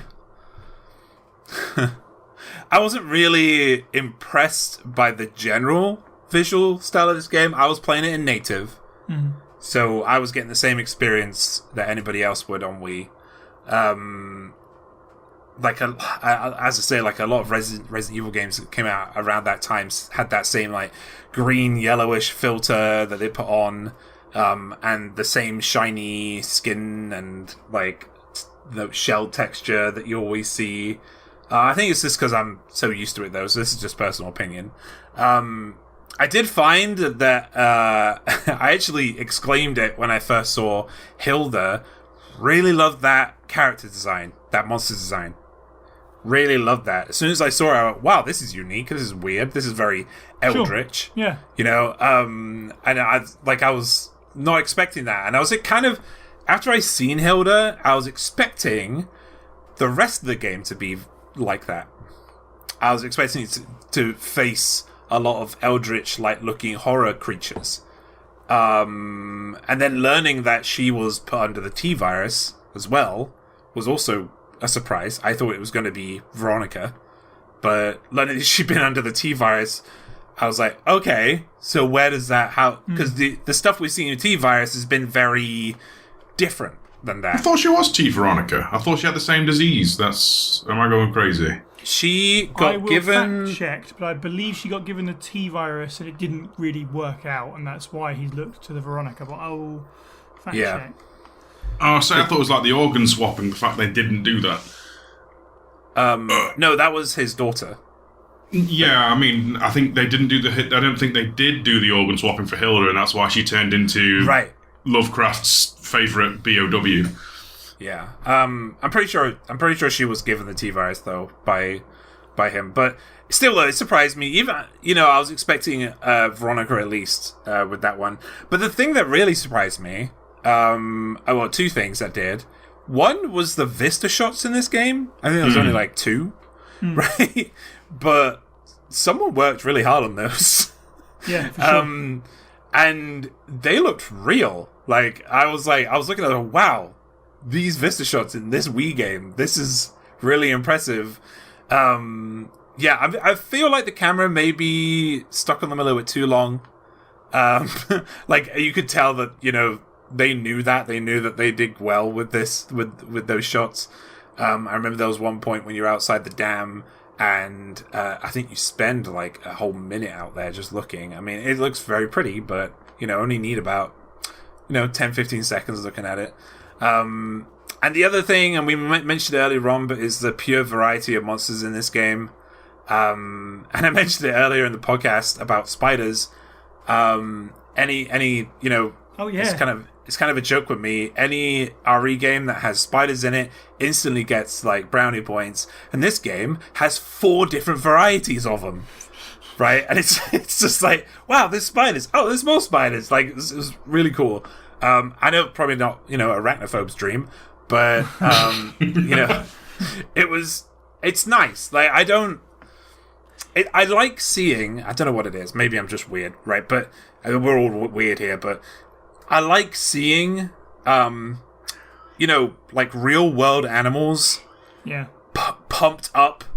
Like, I don't know why in a horror game. Like, it is scary, right? Like, seeing the pumped up cricket things. They were also like awesome to see. The giant ants, the moths, all that stuff. I love that stuff, which is why I like Parasite Eve as well, like because it did the same thing, and so did Silent Hill. I love all that stuff, and I kind of, I like all the like the unique designs of stuff as well. That's really cool. But yeah, I really more of that stuff, please. That's really all I have to say, because I think like everything else has been covered with this game. It looks like a late noughties video game. It's like, it's not really, it doesn't really like, it doesn't look different. It doesn't really like put itself ahead of anything else other than those Vista shots. It's what I would expect. Cool. Fact check. Yes, T-virus for Hilda. Okay. Yeah, so there you go.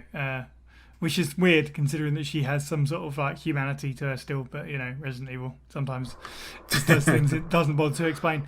Okay, with the visuals out of the way, let's talk about audio just a little bit. This is usually something that we don't have a huge amount to say, and I don't know if that's going to be any different here. But Jordan, what do you think of the sort of audio of the game? In all of its different aspects.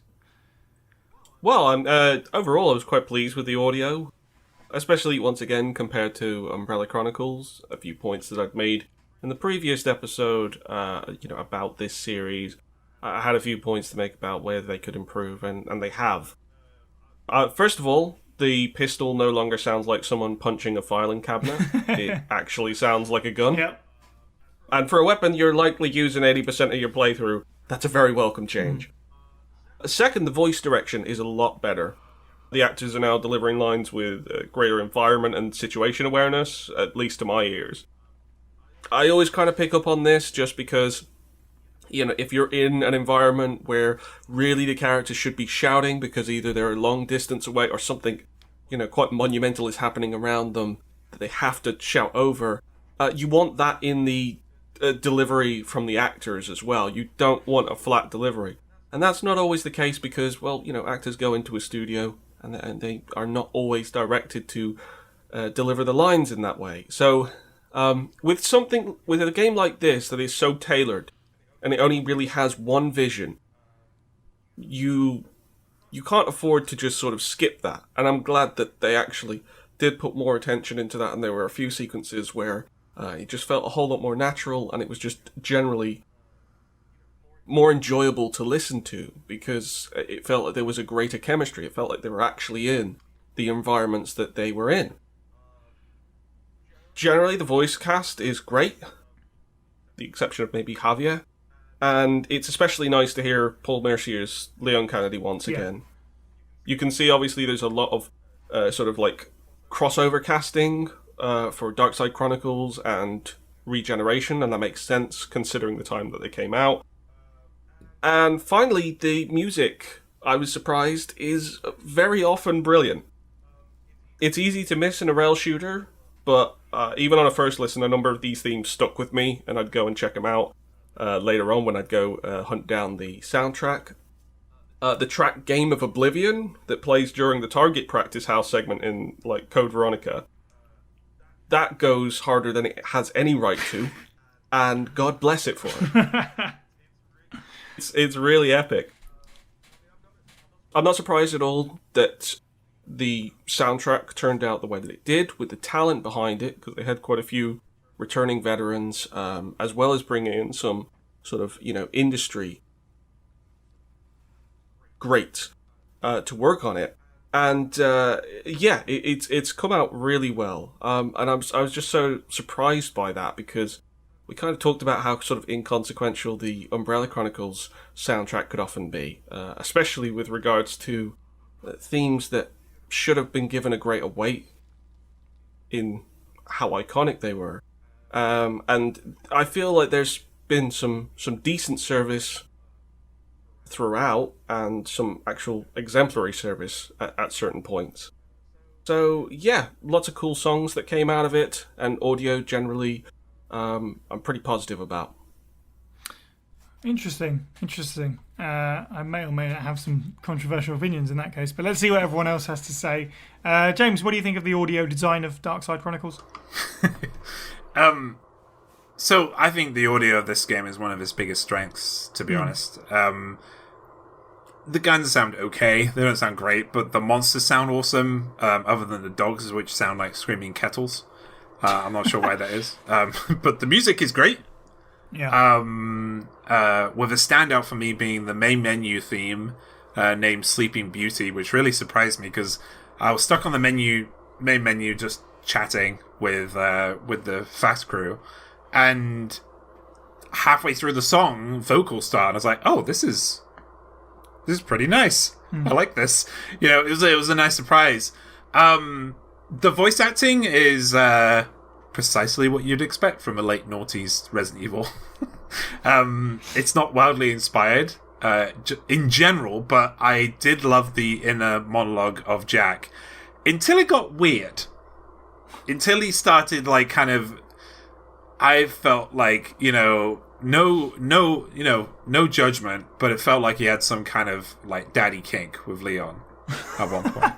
Because he like said something that was really strange. like I don't know. I felt it was so out of place because beforehand you'd been like, Jack was kind of this very stereotypical kind of macho figure, right? And then, but his inner monologue was more reaching out to Leon and wanting him to. I mean, this is going more into story, but I feel like the voice direction there was a bit weird. Okay. Yeah. Another big strength is the audio files of this game, which I'm sure none of us got because you have to get rank S in hard mode, which, no thank you. I got rank A's and everything on normal, right? And that was tough. But yeah, it was good getting some closure.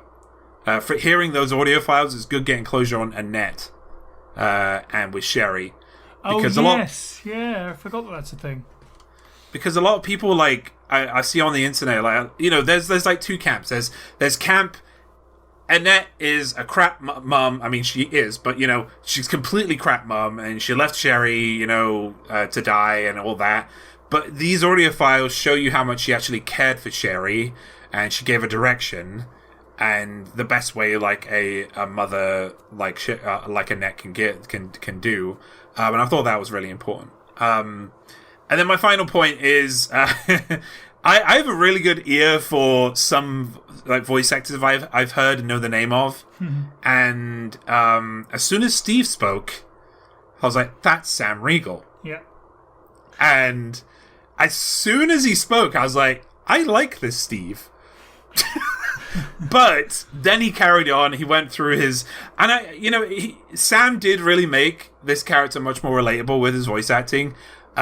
Still a bit strange, but I did feel for him more, and I did feel much more I could relate more to him as a teenager in this game than I did in the original game.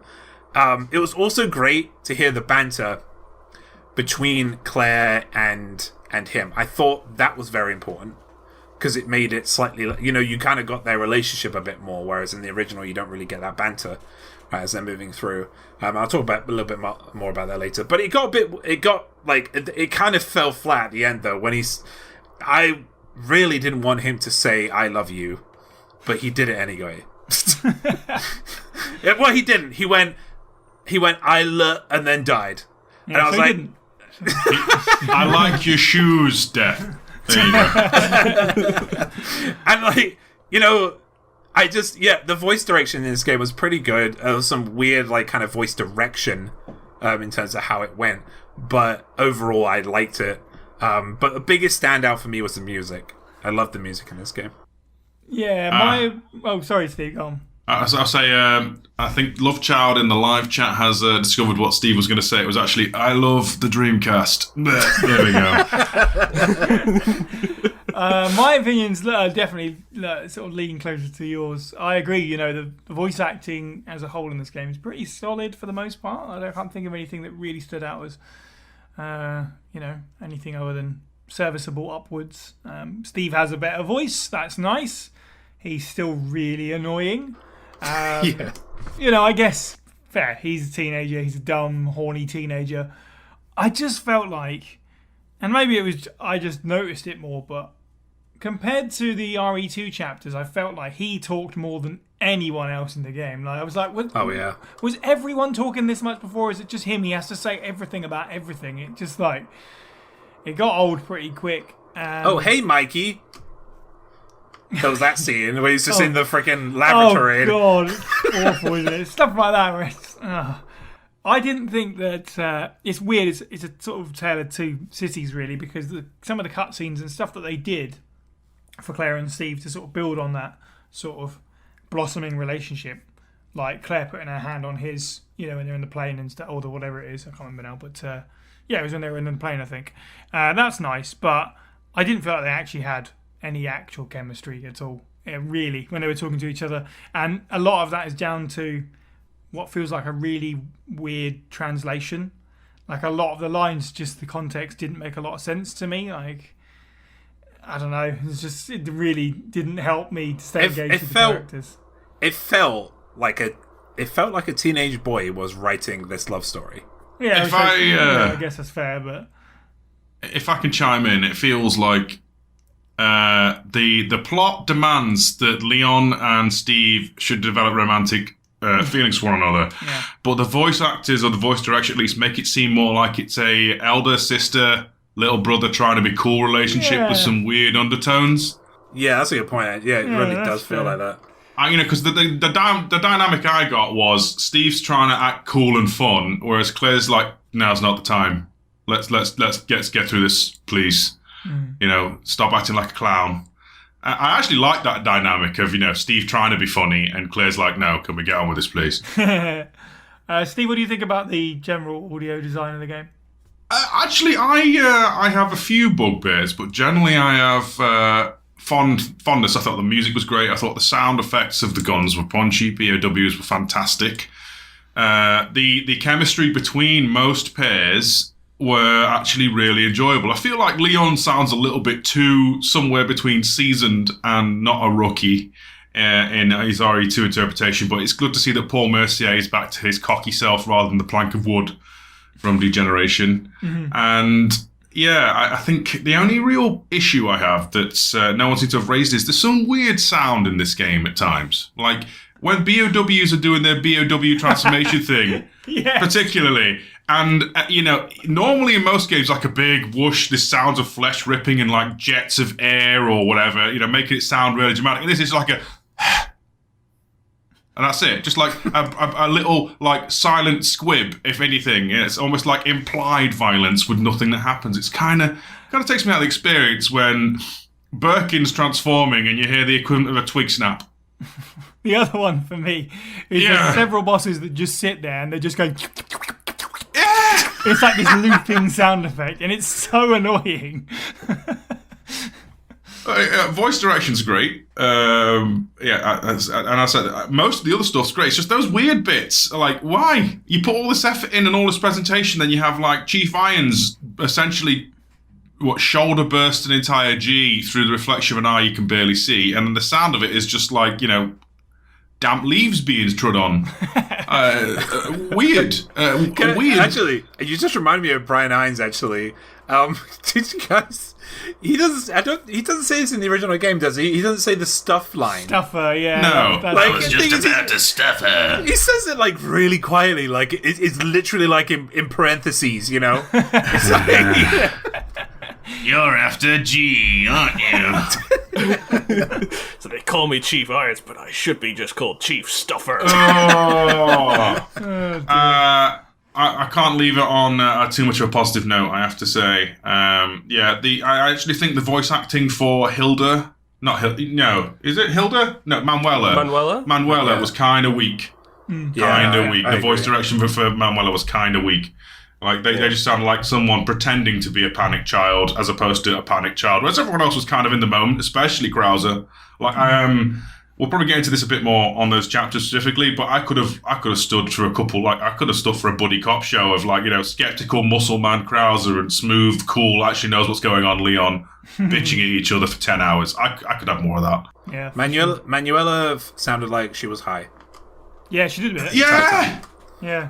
She's all that morphine from having her organs transplanted. Just still going around in her veins.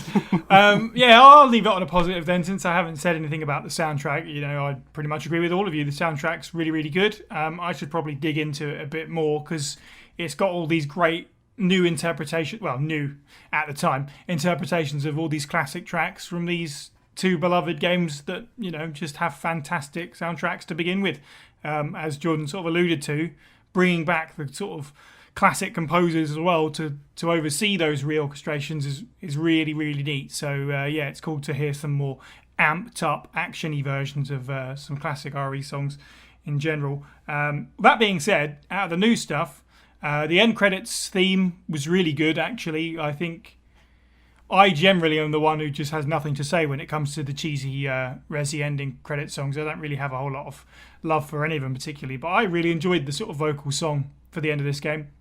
And special shout out to the Antarctic base, which didn't actually use the Code Veronica track particularly. I mean, it may be very slightly as a basis, but they really changed it up. And now it sounds coincidentally a lot like The Thing. It's very John Carpenter-y, which seemed like a very intentional thing to do considering it's set in an Antarctic base.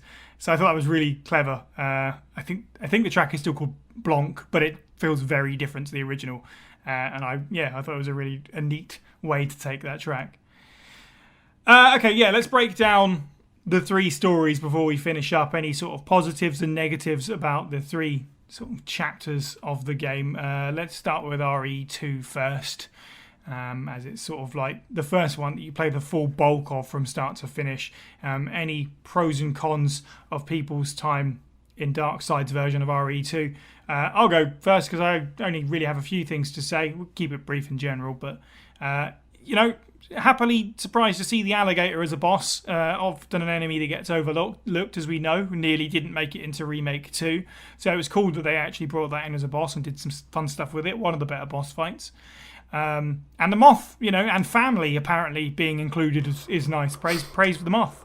Praise the moth.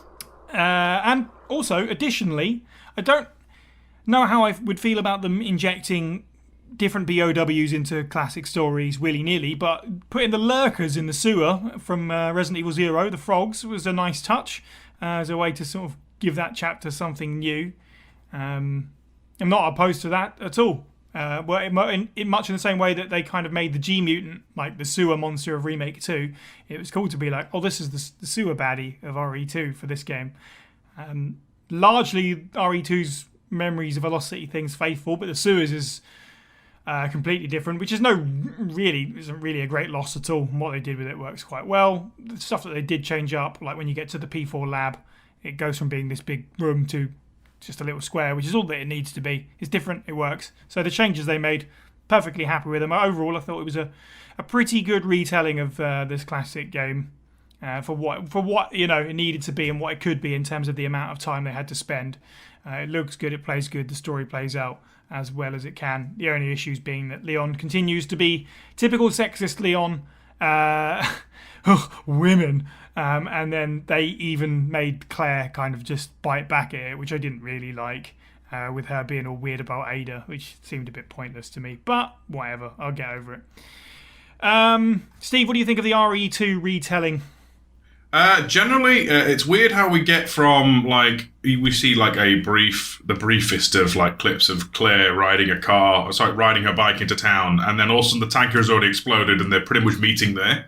Yeah. So there's a few narrative tweaks that you have to just get on with. I like the fact that both Leon and Claire save each other, and then they have a very befuddled and confused buddy cop dynamic throughout the entire thing. Claire is a bit more scared in RE2 than she is in CV.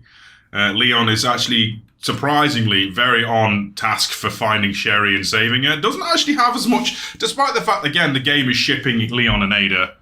They don't really have that much screen time implying much, except for that, that one exchange between Claire saying, shouldn't we be focusing on Sherry that one moment? Yeah. And then he kisses her.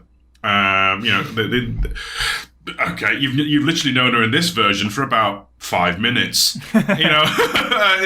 which is even more egregious than RE2. But no, I love the banter. There's something about that initial trek through the RPD when they're trying to chase Sherry down and save her, and Leon just barreling through a door. It makes me laugh every time. Just literally no attempts at anything subtle, just shoulder barges through the entire thing. Do the entire game like that, Leon. Speed run, it'll be fun.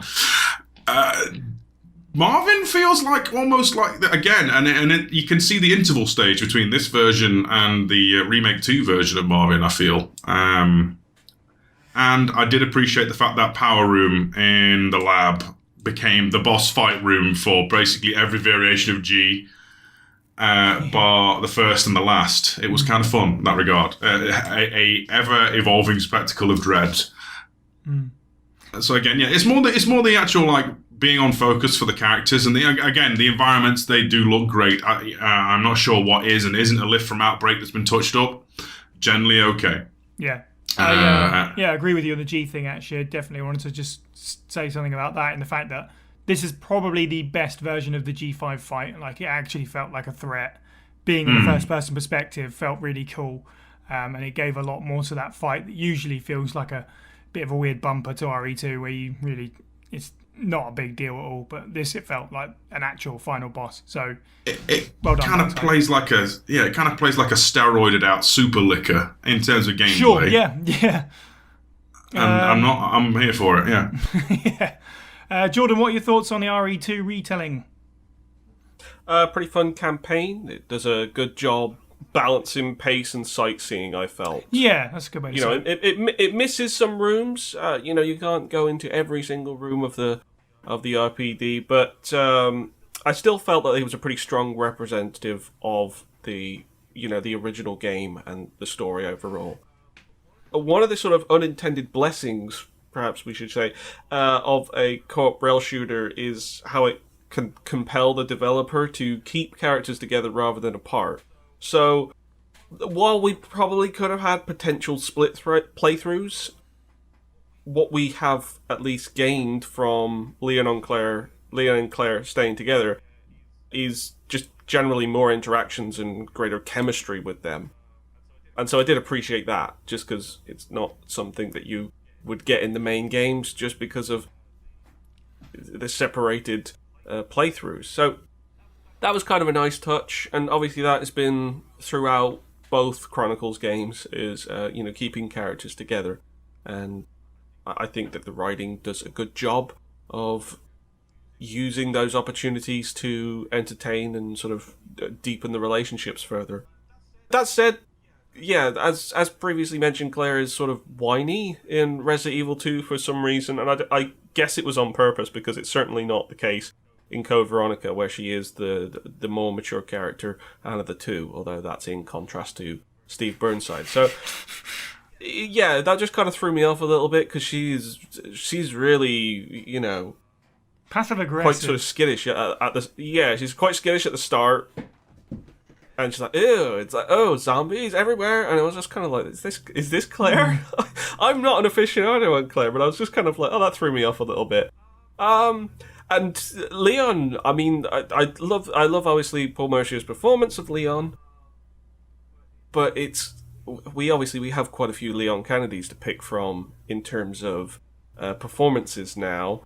And I think that you always want to kind of err more to the rookie. You really wanted to lean in to those rookie aspects, which I thought that Remake 2 did so well. Here, Leon seems a little bit more confident, a little bit more grit. Certainly not first day on the job, Leon, I would say. There's a few moments of vulnerability, but overall I still kind of... Maybe it was just the voice, but I was still just kind of thinking of Resident Evil 4 Leon. And so, yeah, it didn't necessarily come across as sort of intended. And a shout out to the CGI cutscenes for Resident Evil 2 specifically, because these are the ones that I most appreciated seeing. Obviously, they're very close to sort of that degeneration level of CGI cutscenes. And it's nice to see. It's really cool to see, because it's probably the closest thing that you get to sort of like a full-on CGI adaptation of Resident Evil 2 and its events. And yeah, it was just cool to see. So yeah, generally, pretty nice campaign. Cool. James, what do you think?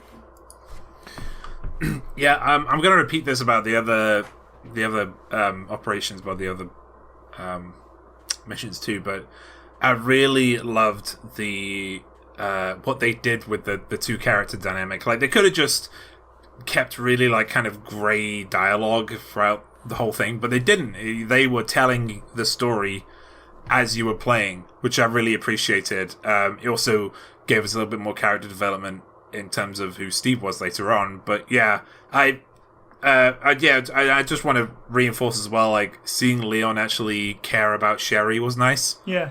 As well, because I always felt like the original Leon from the original game, and even to a certain extent the remake, he's a little bit robotic. And to be honest, I get that, because I'm the same around kids.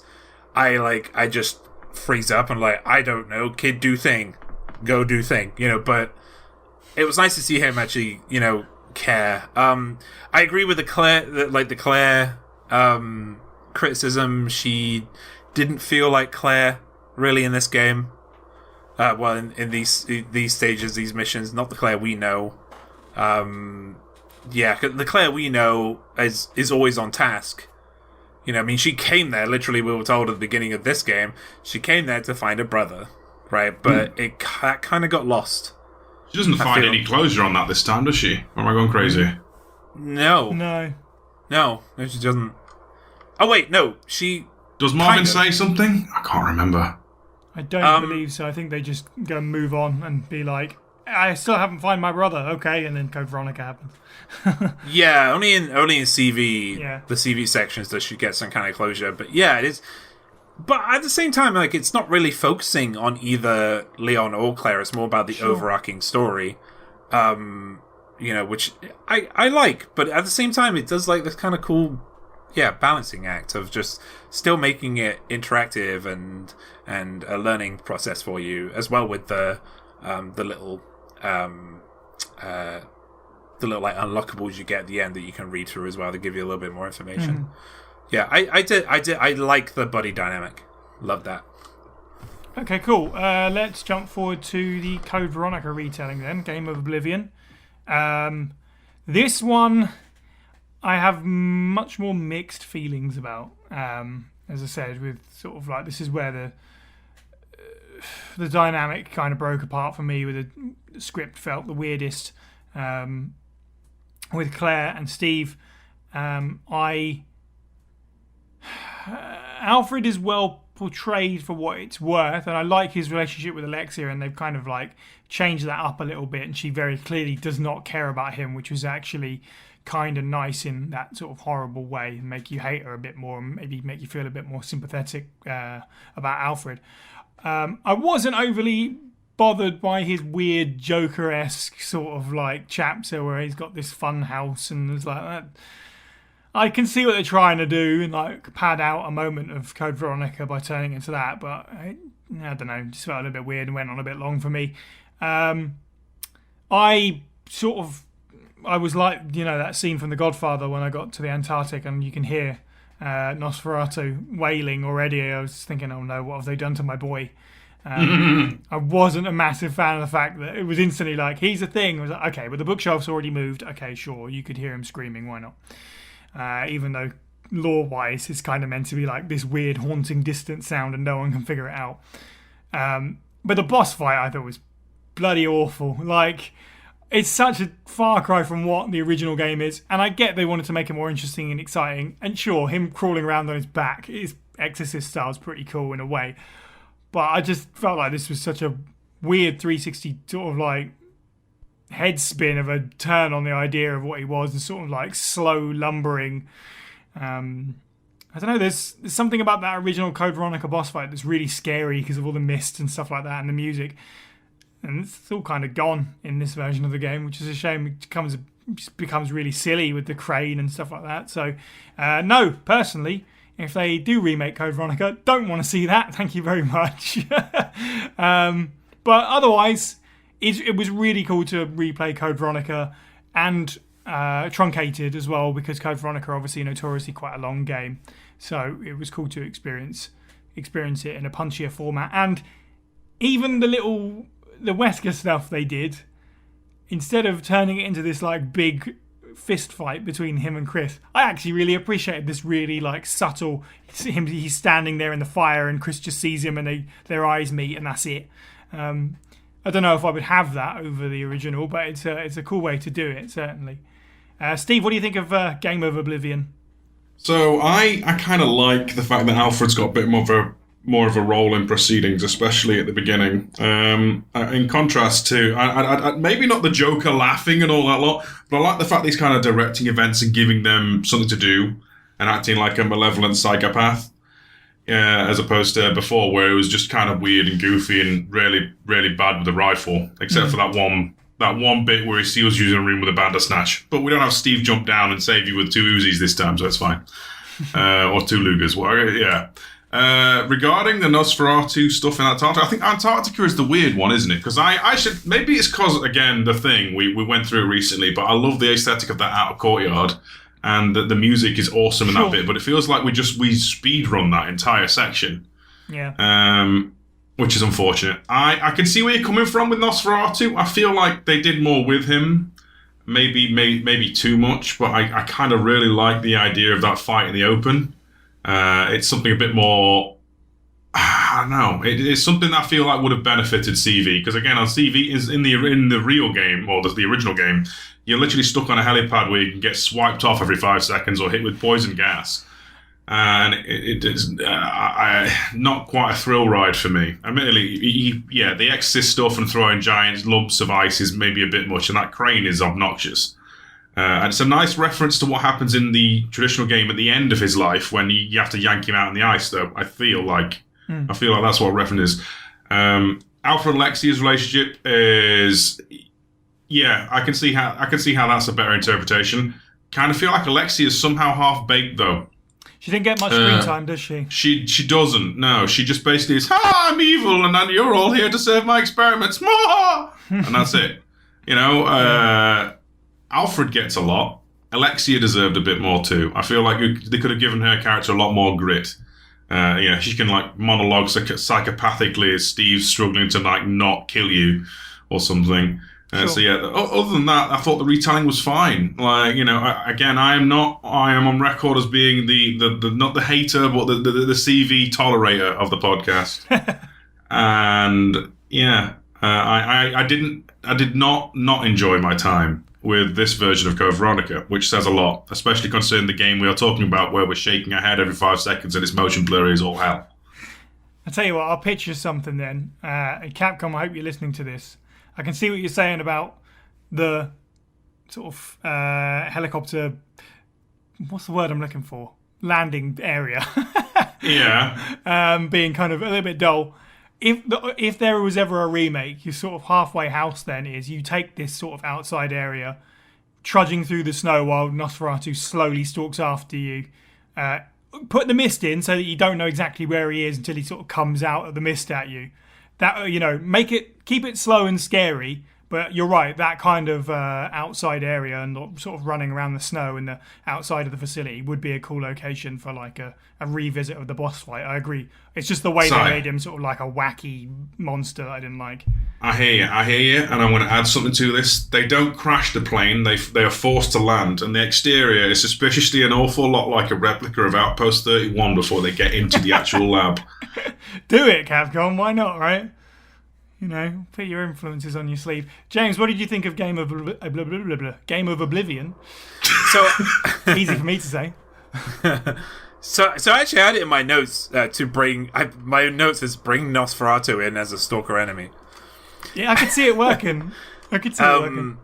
And also, it would in a remake, it would be really neat to have that near the the end of the game, because we've had stalkers at the beginning of the game, so it would be kind of a cool little twist on what their normal way of doing things is. In terms of well, I'll just quickly go over that. So I really like that section. Even though I died several times in Nosferatu, it was nice to get out and see more of the place. Even though I hated the mechanics of that fight, I liked walking through it, if you get me. It was cool. I would have, talking about the Game of Oblivion in overall, I would have really preferred if they mentioned the word freak less. It was said a lot, right? I mean, it is 2009, but it's 2009. I think, I think Steve says it quite a lot in the original game too. Yeah, this is actually sort of toned down from the original, thankfully. But I hear you. Yeah, it's said a lot. I mean, you don't say that word anymore. Like that's not cool. I mean, I know this was 13, 14 years ago, but still. I really loved the banter again between Steve and Claire. Those are the only real points where I felt connected while I was playing. I felt connected to these characters was when they were having their chats, while we were going through. Yeah, Steve spoke a lot and he said some weird stuff, but when they were actually talking between themselves and what they would do next, I really liked that. And I think that is what was missing from the original game. I said this earlier as well, but and why like it was so. I mean, it's still kind of weird, but it's why it's so out of place in the original, because we didn't get that kind of connection between these two. Sure, it's still odd, but in like I feel the connection more. It's like, you know, it's like 70% there, not like all the way there, right? But it's almost there. In terms of Alfred and Alexia, man, it was really. I just wanted to hear Cawdor, you know. I know. Yeah, I know. And it was a very traditional mad person, you know, with Alfred. Like, you know, if somebody went to, like, I don't know, you know, a traditional actor and said, play a mad person, right? The Alfred we get in Dark Souls Chronicles. That's a very different game, James. The character we get in Darkside Chronicles is precisely what I would expect, but I wanted more. I wanted bring our boy back, bring Alfred back, because that now you mention it, you make a good enough point. Now I'm starting to think, while I can see how OG CV Alfred could potentially have been the leader of that base in some capacity, I don't know if I could see Darkside Chronicles Alfred ever running a facility. Right. Yeah.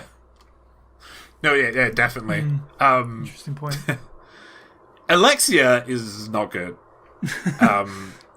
Yeah, I didn't get a sense of... Like, 'cause she's so cold and calculating in the original.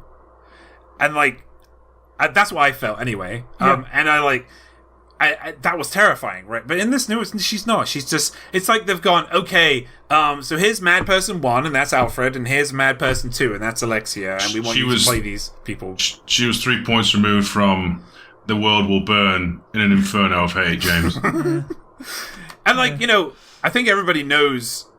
everybody watches our playthroughs and stuff, and I've mentioned it several times, but the Alexia boss fight is one of my favorite looking fights in the game. It got overtaken recently by Miranda, but it's still, like, it's one of my favorites. But it soured, like, her attitude and, like, who she was, and she was just, like, this generic character, I felt. Yeah, it soured that boss fight for me. And not only that, but me trying to hit a dragonfly with a linear launcher was also complete tosh. Yeah, don't go there. But I liked it. I liked I like both of the arcs. I like their tellings of it. It felt way more intimate. I think is probably a better word to use, because we're getting inside the heads of these people, and we're seeing. Yeah, it felt more real. Like, as if, like, in a typical, like, you know, survival horror. I know why they're doing it in the video games, but in a typical situation like this, you would buddy up with somebody, or, you know, you would try and get help, and that's what you see, and they would constantly talk so they don't go mad, right, eventually, and, you know, they lean on each other, and you get that in both of these arcs, I feel like. Yeah. Jordan, what are your take on Game of Oblivion? You know, I've always loved Oblivion. It's my favourite Elder Scrolls game. Thank you. Oh, sorry, for bringing that joke full circle. Thank you. Had to drag that in, kicking and screaming, that joke. I have never properly played Code Veronica, so this, I have no basis to compare this campaign to, so it might as well have been a brand new scenario. Nice. And yeah, it was my favourite to play, which kind of surprised me, because I've always found Code Veronica hard to get into, I suppose, is maybe the most sort of polite way to say it. I didn't necessarily have the pull for the main game. That will change. Eventually I will be in the right mood to play that. But going into this, I was kind of like, oh wow, if I enjoy this, then I'll probably want to actually give the main game a chance, especially since it seems like it was quite different from what the campaign was. But still, I enjoyed it very much. And a lot of that came down to the chemistry between the characters. I thought that Claire and Steve's banter is quite entertaining throughout, and I was surprised generally how much I enjoyed Steve Burnside as a character. Right? Bear in mind, I don't know too much about Code Veronica, but I know this, that a lot of people kind of cast Steve Burnside aside as a bit of a polarizing figure. So I was expecting some kind of Leon Kennedy fused with Anakin Skywalker cringe personified, given how the fandom treats him. And I didn't necessarily kind of feel that, or at least it kind of felt a bit more purposeful in this. He has a lot of dickish creeper traits, but they still feel very much played for laughs here, and the game and the audience feel in on it. Overall, it's another well-paced scenario, and though that's probably more credit to the game's original game's plot, the variety from chapter to chapter made it very easy to give up my afternoon to plough through. Nice. So really, I mean, the only downsides, I hate shooting vines, I hate shooting ropes, and I hate shooting chains, and this campaign has a lot of them. And the shootouts with Alfred just felt very cheap. I would love to know how people have managed to do no damage runs during those segments, but I almost had to forfeit like 80% of my health from the off, because I just knew I wasn't going to get Alfred most of the time, and that was kind of annoying. Yeah, I actually agree with that. Okay, cool. That brings us to the final campaign of the three, Operation Javier, which is the original story for the game. For me, I don't know, it's almost like a good story. There's some bits I like in it, but I like most about it the way it's kind of designed to connect some stuff into the canon, kind of previously, as said before, much in the way that RE5 does with RE4. We got stuff in here with Leon and Krauser. We got Krauser's arm injury at the end, which is an explanation of some stuff that sets up Resident Evil 4. We got T Veronica being built on here because Code Veronica is hugely important, and T Veronica is hugely important in the franchise. So it's nice to see it expanded upon as it becomes like a massive part of RE5 and RE6. So all that stuff's really cool. And the way they handled how T Veronica works with sort of it being incubated inside of Manuela and all that stuff. And yeah, it was neat. It's funny though, because Leon and Krauser like being sent out to investigate Javier Hidalgo, discovering his daughter, who's escaping from him. And then basically just go, let's take you back then. Oh no! And that's kind of like, it leads to all of the nonsense. Like, if they'd have just been like, listen to her and let her go, then it wouldn't have necessarily gone okay, it probably would have still gone badly for her. She's probably dead. I know the game says that she's not, but she's probably dead. It's just funny that they just drag her kicking and, well, not even kicking and screaming. She just goes along with it. They just drag her back to her house where she's been abused. Weird. It's awful. Yeah, it's okay. It's okay. The ending is. I mean, James, I know you tweeted this, so I'm going to throw it to you first. But Leon's line about "for the sake of all the girls living inside of you" is just. I don't know what you say about that line, but that's the thing. James, what do you think of Operation Javier? Could Leon just shut up? Like it's just like keep his mouth shut. It's right. so. He's trying so hard to say something nice. He probably shouldn't have bothered. The thing is, even Jack during his monologue is like, wow, that guy's really a stone cold killer or something. Like, it's like, what? That's not what I read from that at all. But yeah, so I don't think it's going to be controversial. I think that if Manuela was directed and voice acted better, this section would have been 100 times better.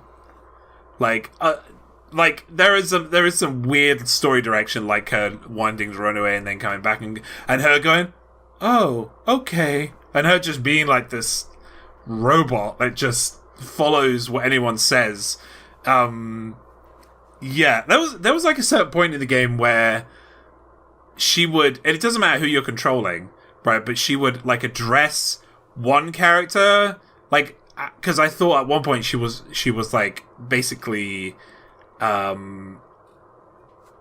She was basically like connecting more to one of the characters, right? But she was like relating to Leon, right? And then she would be relating to Jack, but there was no like interconnectivity there between them. Why she would be like that? I know this is like a really like wild point, but it's just like her story and she's weird. She's just a very strange person in terms of how they've written her and how she's voice acted. The story itself, I mean, clearly it's meant to be sad. You know, Manuela, she finds her. First time you find Manuela, she's sitting there singing. And to be honest, when I first came up to that house and heard the singing, I was like, "Oh, this is creepy." Yeah. It was made slightly less creepy because it was blazing daylight outside. But when you walk in, she's singing there, and it was pretty creepy. And then, like, before it's mentioned, I mean, it's pretty obvious, but in the right hand side of the screen, you see her mother, who is the evolved, mutated form of her, just sitting in the pool listening to her, and they're like, "What the heck's going on here?" And then, like, later on, you learn that that's her mother, and like her mother listens to her singing, and that's very nice and very. But if there was a better voice actor and better like writing there, that could have been done very, very well. And I feel like this section fell short on that, because I didn't feel any emotional attachment towards the end, because the boss was such a pain in the butt, and also Manuela was just boring as a character. Like, Javier was okay, was very cartoonish, evil guy. Yeah. But that's what Resident Evil is. The villains are always that way. Yeah, I did want more out of it, and it was meant to be, this game's original story, and I thought that, they put a little bit more time into it, since they had the pedigree of RE2 and CV in here as well. It would have been nice for them to put some time in, but it was more like it felt like a throwaway arc. Yeah, a little bit. Yeah, that's all I have to say, really. Disappointed overall. I know what you're saying totally. This is, I guess, why I was like, I like what it does for the series overall, but as its own story, you're right. It's definitely standing in the shadow of the greats, unfortunately, with the complete package that is Darkside Chronicles. So it was going to struggle anyway, but it's a bit underbaked. Jordan, what do you think of the original story? Well, I wasn't keen on this campaign to begin with, even though it's a brand new entry, and that's a big plus. The first two chapters sort of being, wedged either side of the other two campaigns, kind of ended up making me sort of disinterested in it. It kind of always ended up feeling like a bit of an inconvenience. Now, I know exactly why they did it, because the context, especially of those first two chapters, is entangled with the events that preceded it, with Code Veronica and Resident Evil 2, but it was just a bit of an awkward sort of starting point, and especially when you're playing like the first act, while you are going to be open to whatever the game's throwing at you as a beginning, I was still kind of like, wait, why are we starting with the Krauser Leon story? Shouldn't we be starting with Resident Evil 2? But obviously, it had its reasonings for sort of the way that it was sort of paced out. Once the actual campaign had the spotlight, once you were done with the other two campaigns outright and you could just plow through it, it was better. It was like I was more invested in it sort of as a story. I mean, there's not a whole lot to it. And Manuela and Javier are probably the weakest points in terms of performance. But it's compelling enough as a story. The whole sort of strange, awful twist with, Hilda being the monster was, fairly compelling. Although, I suppose we're kind of used to, like, family members of, deranged, evil guys becoming monsters isn't too much of a stretch in Resident Evil these days. Manuela clearly took after her father's looks and not her mother's. But it was It was fine. I think that it did enough with Krauser's character that probably justify it as worth looking at. If you've never picked up Darkside Chronicles, might even be at least worth looking at the cutscenes just to maybe understand a little bit more about Krauser. I did like that they had the inner monologue for Krauser. I think the only problem is that it's only 2 chapters, and they have to shove a lot of development into his character and how quickly he turns. He practically turns in only a few lines, which is just, it's kind of funny, because it's, he was always kind of seen as a bit of sort of a sadistic bastard in Resident Evil 4, and he's fairly balanced to begin this story, and then it really doesn't take him too long to go from, oh, I'm out of the picture, I'm a pawn, oh, I'm too weak, I'm no good as a soldier. Actually, no. I'm more stronger than Javier. I can take on this power. Give Gondor the bioweapon of the enemy. Let us use it against him and all of that kind of stuff. That was all packed into practically 1.5 chapters. And it was a bit jarring. But obviously I can't really put too much on this game because ultimately it is a spin-off. They don't really get a whole lot of liberty to sort of take, and I think being given this opportunity to flesh out Krauser's character and give him more of a backstory and give him more motives was cool, and it was interesting, and they did enough with it. And as far as actually playing the campaign, it had like a nice surprising amount of variety. We've already obviously talked about, quite a few of the, newer enemies or sort of reintroduced enemies and stuff. I liked the Anubis. It was very cool. Although, I definitely got a bit of a sort of like a necromorph vibe from it. It was 2009, so that's not a big surprise. And it's probably the most compelling from a visual standpoint, because even though the other 2 games have obviously very recognizable locales, the fact that you're going through jungles, dams, and compounds, it's a nice departure from what we're typically used to and working sort of like in urban environments and inner cities and that. To actually kind of go to a completely different place was refreshing, and I mean I don't know how much it was informed by obviously the setting change with Resident Evil 5, but it fills up that same street, and it was still quite fresh to see at that point. So I still prefer the other 2 campaigns over it generally, but I thought it was decent enough, and by the end it kind of stood on its own. And I don't know why, but I actually did kind of like the fact that it did wall off the last 2 chapters, which were admittedly rehashes of the previous 2 chapters from a different perspective. I like that it kind of walled it off that you must beat the boss within a certain time frame to be able to actually unlock those.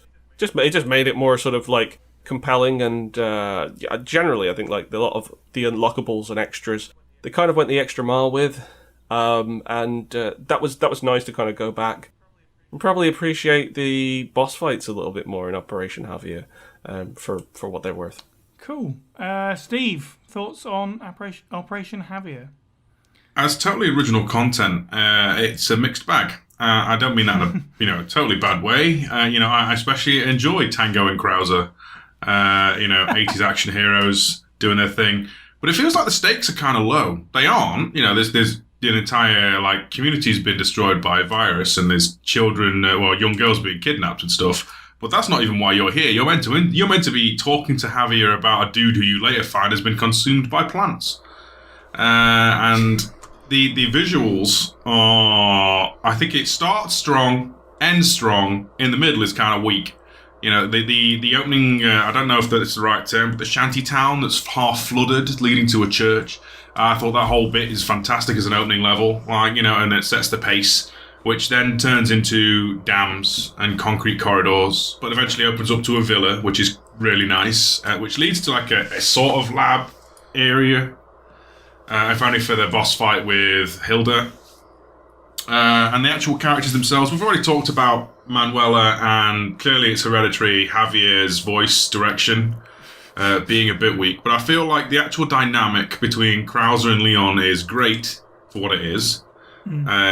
It's just a shame that we're not going to see any more of it. Like, you know, it feels like this could have been the start of something, as opposed to Krauser literally gets stabbed in the arm once by one attack, goes from, oh god, my life is over, I'm an expendable asset, my career's over, sees, Javier do the full, virus Lombowski and transforms into a giant thing, and goes, oh, I could do with a bit of that.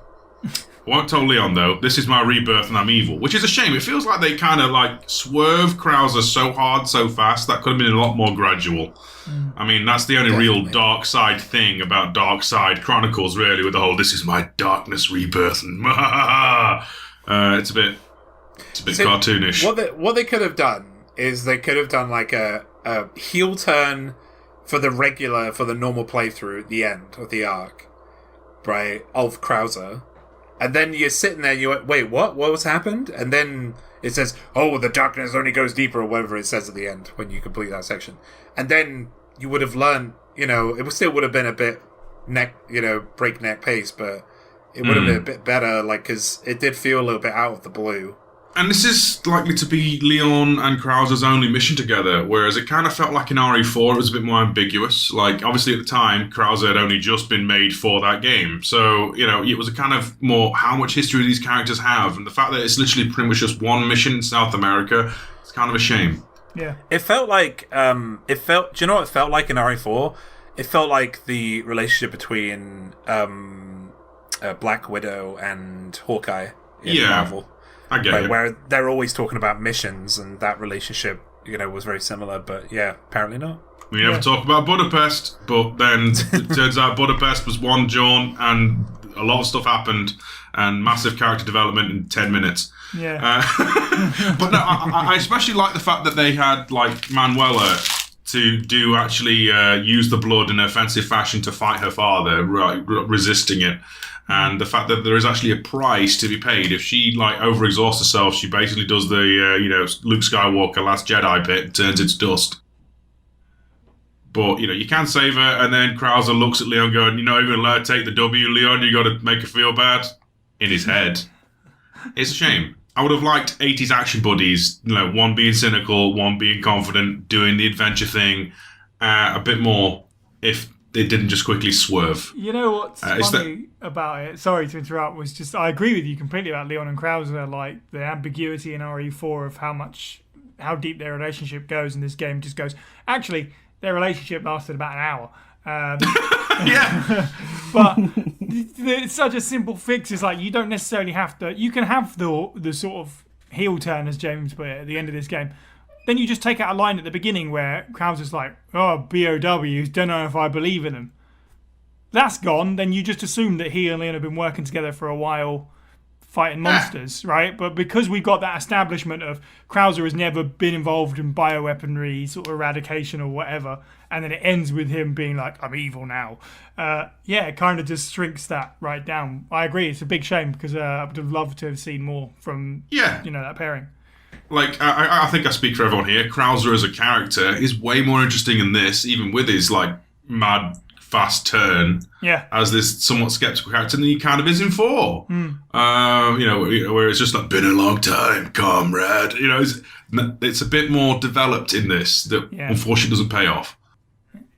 His sort of, disbelief at most of the things that he's witnessing in those last 2 chapters is quite funny. I mean, I cracked up when it was I can't remember exactly what the line was like, but when Manuela does actually start doing sort of the attacks with her arm and that, he just suddenly out of nowhere is like, what? Flammable blood? Yeah, I love skeptical Krauser. I think it's amazing, someone just disbelieves the obvious thing in front of him like any sane person would in this situation. We could use more inner monologues in Resident Evil games.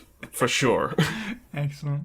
Just need Krauser 4 missions in. Oh, of course it's got a giant eyeball, Leon. Of course it has. Yeah, face palming as he's blasting one-handed, just tired and fed up with this whole ordeal. All right, let's wrap it up. Some final thoughts and conclusions on Resident Evil: The Darkside Chronicles. Jordan, why don't we start with you? What's your final thoughts on the game? So overall, I thought Darkside Chronicles is a surprisingly fun game that I feel a bit guilty for discounting and sleeping on all these years. I think the ship has well and truly sailed for there ever being a sort of a direct follow-up to this series. But should Capcom ever want to, and previously they have, should Capcom ever want to actually pursue a rail shooter adaptation of future Resident Evil games or past Resident Evil games, even Resident Evil Gaiden, I'd be up for it. Fair. Steve, final thoughts on Darkside Chronicles? Boy, Resident Evil: The Darkside Chronicles, have we been on a ride? Yeah, so, okay, I have been majorly critical on some well-earned mess-ups on Capcom's part, but I actually did not totally hate my time with this game. You will need motion sickness medication. You will need the patience of a saint for the boss fights, but there is some good to be had here. It's just, there is a lot of bad, so your mileage may vary. I can't say I'm going to replay it again anytime soon, but I did enjoy what it brought to the table. And this is the first time Steve Burnside has been on the screen for more than 30 seconds, and I didn't want to kill him. So for me, that. I think that, this is going to sound weird to start with, I rather enjoy Remake 3 compared to most people, but I think that the general audience could look at this game in the same way that they do Remake 3, in the sense that it is the lesser second entry compared to Umbrella Chronicles. It does, in many ways, have a lot less meat on the bone. Like, the runtime is, what it is, 8 hours or whatever, but because it's kind of like intentionally slowing itself down, it feels like there's probably a little bit less to the game, and there's less sort of extra unlockables. There's Tofu Survivor, I think, and then maybe that's about it. It's still a fun game, but some of the choices might be puzzling, and that's kind of things that can be applied to both Darkside and Remake 3, I think, to a lot of people. Unlike Remake 3, which I do very much enjoy, I will take Umbrella Chronicles over Darkside every day of the week. I won't be replaying this. I don't think it's terrible by any means. It absolutely has some saving graces, and we talked about them. I love some of the retelling stuff, but it is not going to be something that I find myself revisiting, unfortunately, because of some of the really weird decisions like the motion blur and the boss fights and stuff like that, which is a shame because, there's some bright sparks in here, but it's not. It never really blew me away. I probably a reason I never finished it, and I still haven't. I should probably do that at some stage, but I don't feel like I'm really missing out. But there you go. James, what are your final thoughts on the Darkside Chronicles? Chronicles. Darkside Chronicles is like if, you don't bake a loaf of bread long enough. It's like, it's all gooey in the middle, and you put it in a little bit longer, and then you put it in too long, it's a bit dry. So it's got really good potential, and I hate saying that word because it doesn't really help at all. But this game does have potential. It's just like there's a lot wrong with it that make it not as accessible to everybody. I don't know how well this game did, or whether it was a success. I imagine it. But just due to there hasn't been sequels, right? No, this is the last one. Unless you count the Revelations games, no. Yeah, like that. This game kind of, stopped that. So, I mean, probably wasn't the game. Totally the game. But yeah, I enjoyed it for what it was. I mean, this was the first rail shooter that I've completed, and then I've picked it up immediately after because I just enjoyed the handgun so much. And when I figured out that thing with the reticule, and just being able to just constantly fire and eventually you'll hit something. The game became a lot more fun and being able to hit everything around me as well down corridors. But that's what a rail shooter is. It was okay. But it had elements of being great. Unfortunately, they didn't grasp hold of those things and finish the game because it was just it felt finished, but it wasn't good. Like they didn't perfect the things they had, because like you can play Darkside Chronicles, right, with the head wobble and everything, right, and it have head wobble, but they could have just lessened that by I don't know, 60, 50, 60%, and the game would have been way more playable and way more fun. Darkside Chronicles, not the best loaf of bread I've ever had. Moist Outlet, Exactly. 2022. Yeah, that's a new T-shirt. Slap that on the box. Can I interest you in one of their other games, Resident Evil Bread Aim? Sorry. Also coming this winter, Vines, Ropes, and Chains. That sounds like an album. Yeah, that's the After Dark podcast. Right. Nothing else remains for me but to thank our contributors, our patrons, and our listeners. Join the First Aid Spray Discord server to become parts of our community and hear the show early and unedited. And don't forget to follow us on Twitter, Facebook, Twitch, Instagram, YouTube, and TikTok. All of these links and all of our content can be found at faspraypod.com. You can listen to the podcast on YouTube, Spotify, iTunes, and all good podcasting apps. And if you like what you hear, please do leave us a review where you can and spread the good word. Don't forget to support the show by picking up some merch or at patreon.com/FASprayPod for as little as $1 a month. On our next episode, we start a new club. Sometimes you don't want a novel. After all, where are the pictures? Coming soon to First Aid Spray, Comic Club. Thank you to the panel. You can follow all of the Pueblo people individually. I'm at Cyniac_123. Steve is at FB Steve Was Taken. Jordan is at CerealBox64. And James is at Moist Owler OFF. And finally, thank you for listening and have a good week.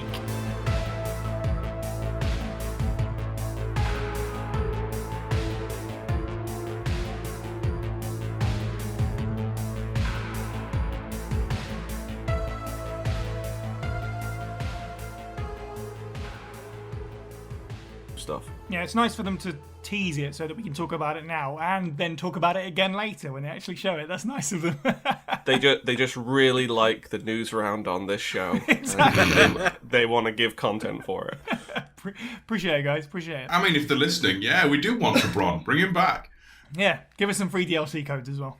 Yeah, I'll take some promo codes. Yeah, and a free milkshake. I'm trying to think of all the funny things to say, but unfortunately I can't. Right now, my brain's not on. All right, Brain went straight to free milkshake. Well, this is going to get edited out, hopefully. I don't think it is. But that being said, Never get yourself embroiled in a hostage crisis. That's all I'll say, Steve. Oh, God. Since we're off script quickly, right? Why the heck are they still not doing xenomorphs and the outfits and everything? You got aliens fighting right there. Cross it over, right? It's right there for you, right?